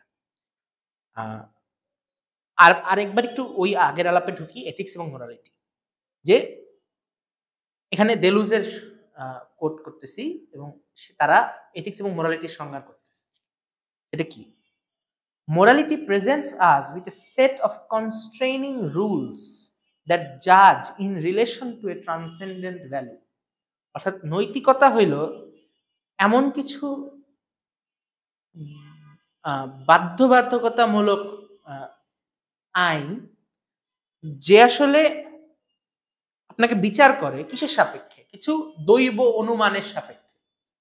অর্থাৎ মোরালিটি, নৈতিকতার সংজ্ঞা হলো এটা, সে আপনাকে বিচার করবে কিছু ট্রান্সেন্ডেন্ট ভ্যালুজ এর এগেইনস্টে, এমনটা তো হওয়া উচিত ছিল, এমন হয় নাই দেখে আপনি এমন, এই যে তার অনুমান মোরালিটির। নিচে তো এই অনুমানটাকে প্রশ্ন করছে। মোরালিটির এগেইনস্টে আমরা এথিক্সের যদি সংজ্ঞা দাঁড় করে, সেটা হবে ethics is a set of optional rules, optional, that assess what we do, আমরা কি করি, আমরা কি বলি, এবং আমরা কিভাবে আছি, আমাদের যে হাজিরানা, এইটার রূপকে ব্যাখ্যা করে হলো এথিক্স। অর্থাৎ এটার খুবই ইন্টারেস্টিং আইয়া আছে, এক্সাম্পল আছে।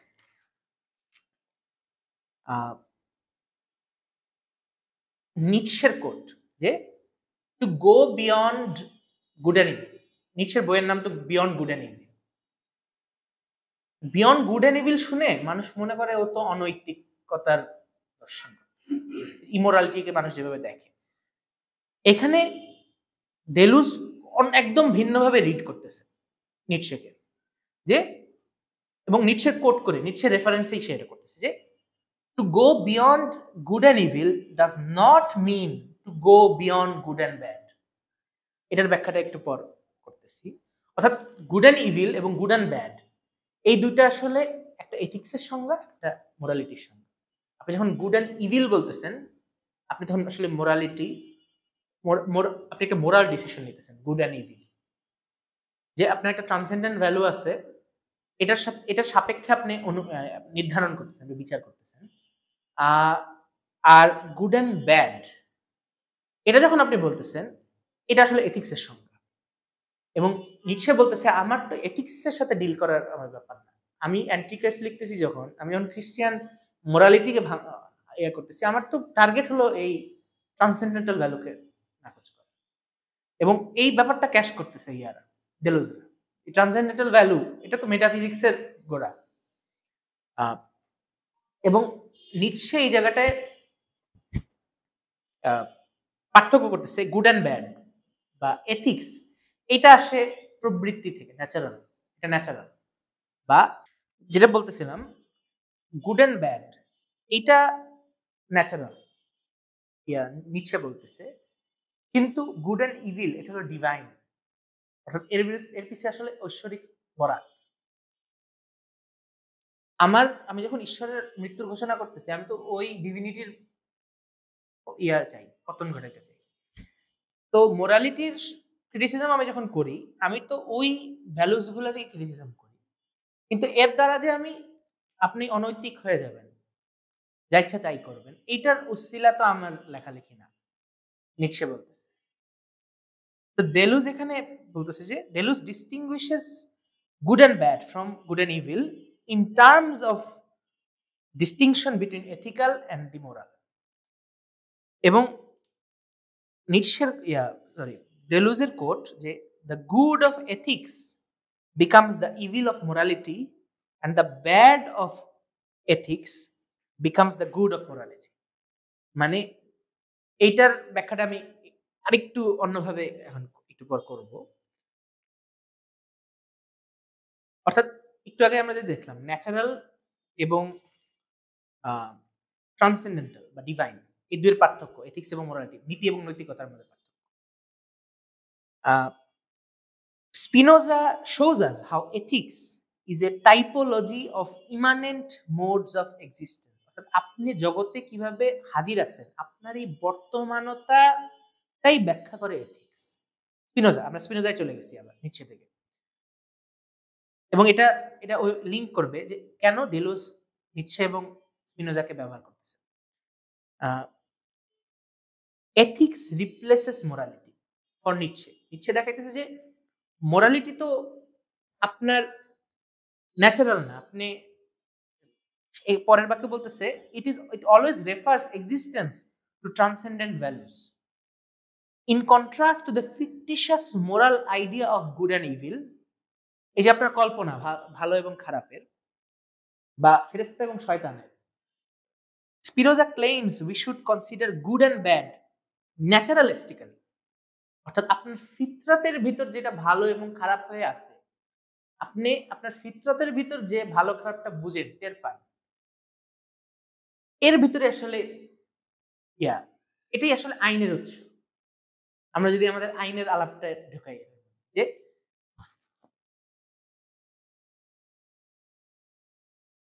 মোজেসের কাছে, মোজেস ওই টেস্টামেন্ট কার কাছে, টেস্টামেন্ট না, যে ট্যাবলেট খচিত ওই যে 10 কমান্ডমেন্ট, মোজেসের কাছে যে 10 কমান্ডমেন্টস লিখিত আকারে আইন আসতেছে, এই আইনের উৎসটা তো ট্রান্সেন্ডেন্ট ভ্যালু। এই আইনটা তো সমাজের যে ন্যাচারাল ফিতরত, অর্থাৎ মোজেসের আইনটাকেই তো রোমান আইনের যে কল্পনা, এবং সে যে আইনের একটা করণ করছে, এবং আধুনিক রাষ্ট্রের যে ওই আইনি উৎস, আমরা ওই পুরা স্মিথ এবং ওই বদিনের মধ্যে এইটা এক্সপ্লোর করছি। এই যে কল্পনা, এটা তো মানুষের ফিতরতকে সেকেন্ডারি বলতেছে। বলতেছে রাজা বলছে দেখে এটা আইন, রাজার আদেশই আইন, কেননা রাজাকে আসলে ঈশ্বর দিছে, ক্ষমতা দিছে।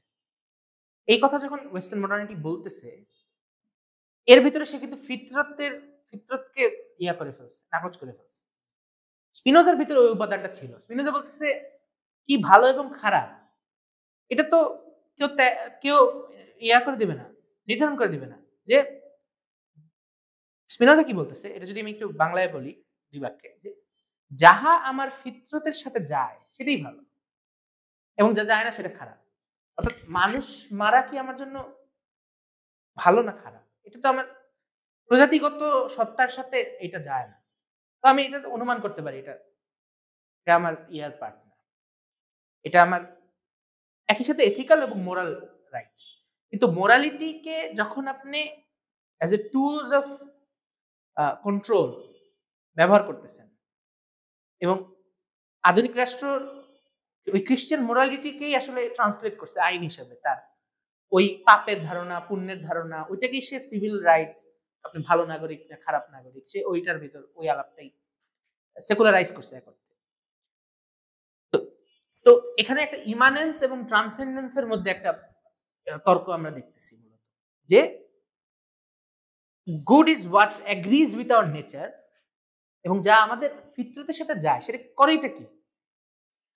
স্পিনোজা বলতেছে ইট ইনক্রিজেস আওয়ার ভাইটালিটি, আমাদের প্রাণ শক্তি উচ্ছ্বাসিত হয় এর দ্বারা, এবং বলতেছে আওয়ার পাওয়ার টু অ্যাক্ট, আমরা আমরা সক্রিয় হয়ে উঠি যখন আমরা আমাদের ফিতরতের সাথে যায় এমন কিছু করি। এটা আমি কখন বুঝবো এটা ভালো না খারাপ? যখন এটা আমার প্রাণ শক্তি উচ্চারণ ঘটায় এবং আমাকে আমি সক্রিয় করে তোলে, এইটাই তো আসলে ভালো। খারাপ কোনটা তাইলে? যেটা আমার ফিতরতে যায় না, যেটা আমার প্রাণ শক্তিকে ক্ষরণ করে, যেটা আমাকে নিষ্ক্রিয় করে তোলে, এটা তো খারাপ। এটা আমি ন্যাচারালি বুঝি। এটা আমার বাইরের বরাত দিয়ে, আইন দিয়ে, সংবিধান দিয়ে করা লাগে না। এখানে একটা এক্সাম্পল, এটা এখানে এই আলাপটাতে অনেক কিছু ঢুকানো যায় আমাদের কনটেক্সটের সাথে, ওটা আমি না করি এখন। একটা দেই যে ধরেন গাঁজা, এটা কি ভালো না খারাপ? এই গুড অ্যান্ড ইভিলের তর্ক বলবে যে এটা তো ক্ষতিকর। আবার সে বলবে যে এটা তো এটা আবার মেডিসিনাল ভ্যালুস আছে। এই যে তার বিভিন্ন অনুমান, কোনটা ভালো এবং খারাপ, তার এই অনুমানের উপর ভিত্তি করে তো সেই ডিসিশন গুলো নিতে। আরেকটা উদাহরণ ধরেন, পুষ্টিকর খাবার খাওয়া তো ভালো, অ্যাজ এ মর্ম আকারে পুষ্টিকর খাবার মানে তো ভালো জিনিস। তো ধরেন আপনি কারো পুষ্টিকর খাবার খাওয়াইতেই থাকে, খাওয়াইতে খাওয়াইতে মাইরে ফেলবেন। তো এই যে একটা ভালো কাজ, যেটা গুড অ্যান্ড ইভিলের বয়ানে এটা ভালো হওয়ার কথা, মোরালি যেটা কারেক্ট, ভালো খাবার তো ভালো, কিন্তু আপনি ওইটার দ্বারা একজন হত্যা করলেন। এই হত্যাটা যে আপনি করতে পারেন না, যে যার খাওয়ার দরকার নেই ওরে আপনি খাওয়াবেন না, এই যে এথিক্যাল ডিসিশনটা, এই ব্যাপারটা তো ওই এথিক্যাল, এই ডিসিশনটা তো এথিক্যাল। বিষ একই কথা। ধরেন মানে যেটা একজনের কাছে খাদ্য, এটা একজনের কাছে বিষ হইতে পারে। এখানে আমি অনেক আপনি এক্সাম্পল ফিট করতে পারেন এখানে। আগায় যাই যে আমরা একদম শেষে, হোয়াট ইজ গুড, এটার প্রশ্নের উত্তরটা নিচ্ছে সরাসরি এভাবে দিতেছে যে everything that heightens the human feeling of power, the will to power, power itself, এটাই ভালো। অর্থাৎ আপনার প্রাণ শক্তিকে সমৃদ্ধ করে যা, শক্তিশালী করে যা, আপনার ফিতরতকে যা পরিপূর্ণ করে। অর্থাৎ আপনি যদি ইসলামের পর্যালোচনার জায়গা থেকে আসেন, যে আপনার ফিতরত কি? আল্লাহর সিফত ধারণ করা আপনার ফিতরত। আপনি আল্লাহর গুণে গুণান্বিত হওয়ার সক্ষমতা দিয়ে আপনি আল্লাহর খলিফা পৃথিবীতে। আপনি যখন দয়ার ধর্মটা চর্চা করেন, আপনি তো আসলে ওই আল্লাহর ওই গুণের ডেমনস্ট্রেশন ঘটাইতেছেন নিজের ভেতর। এই যে আপনি নিজে প্রাণ শক্তিকে করলেন, মানে নারিশ করলেন, এইটাই তো ভালো। ভালো খারাপের আমার তো আর কোনো প্রেসক্রিপশন লাগে না। এই জায়গা থেকে Spinoza tells us what ultimately mattered was not metaphysics or epistemology, but ethics and politics. এইখানে ethics এবং politics মিলে যায়। কিভাবে? ethics হলো কর্তার পরিগঠন, কনস্ট্রাকশন অফ সেলফ, আর পলিটিক্স হলো ওই কর্তাটা করবে এটা কি, ওই কর্তার কর্তব্য হলো পলিটিক্স। অর্থাৎ আপনার কর্তাটা গঠিত হয় এথিক্সের দ্বারা, এবং আপনার কর্তাটা যখন কর্তব্য পালন করে ওই কর্তব্যটা হলো পলিটিক্স। তো এই যে আপনার এথিক্স, যেটা আল্লাহর সিফাতে আপনি আপনার ফিতরতে পূর্ণ, আপনার ফিতরতটাকে আল্লাহর সিফাত দিয়ে পূর্ণ করতেছে, এই যে আপনার এথিক্স, একই সাথে এই ফিতরত আপনাকে টাইনা নেয় জগতের মহিমা হেফাজতের দিকে, আপনি প্রাণ প্রকৃতির রক্ষার দিকে আপনাকে টাইনা নেয়। অর্থাৎ এই যে তাইলে যে কর্তব্যটা আপনার তৈরি হইলো আপনার ফিতরতের থেকে, এটাই তো পলিটিক্স। হানাহানি কাটাকাটি তো আপনার পলিটিক্স না, আপনার পলিটিক্সের এসেন্সটা তো আপনার এথিক্স থেকে ডিরাইভ হইতেছে। এটা যদি আমরা লিঙ্ক করতে চাই ধর্মের প্রচারণা, like Nietzsche and Spinoza, Deleuze is primarily a practical thinker, thinker of practice. মানে ওই যে এই জিনিসটা কিভাবে ট্রান্সলেট হবে, এথিক্স কল্পনা করে তো আসমানি কিছু হচ্ছে না, এথিক্সের সাথে পলিটিক্স সম্পর্কিত। যে কর্তাটা পরিগঠিত হয় সে কর্তা কর্তব্য পালন করে, অর্থাৎ কর্তা যা করে এটাই তো কর্তব্য, মানে ব্যাকরণগতভাবে কর্তব্যের অর্থ তো এটাই। তো এখানে বলতেছে যে ডেলুজদের যে বই অ্যান্টি-ইডিপাস, এটা মূলত এ বুক অফ এথিক্স, কর্তা কিভাবে তৈরি হয় এর বই। এবং এই যে কোশ্চেন অফ পাওয়ারকে এভাবে ডিল করলো, Nietzsche was after all the philosopher of the will to power, the philosopher for whom power is first and foremost productive. তার কাছে ক্ষমতা মাত্রই গাঠনিক, উৎপাদনশীল। এটার সহজ অনুবাদ গাঠনিক। ক্ষমতা শুধু আদেশ করে না, দখল করে না, নষ্ট করে না, গঠন করে, সে প্রাণ শক্তির সহায়ক। এবং নিটশে যে বলতেছে ক্ষমতা সর্বপ্রথম গাঠনিক, এইটাকে আমরা ওই আমাদের গাঠনিক ক্ষমতার যে আলাপ, এবং ফুকো হয়ে যে পাওয়ার ইজ নট ইভিল, পাওয়ার কনস্ট্রাক্টস, এবং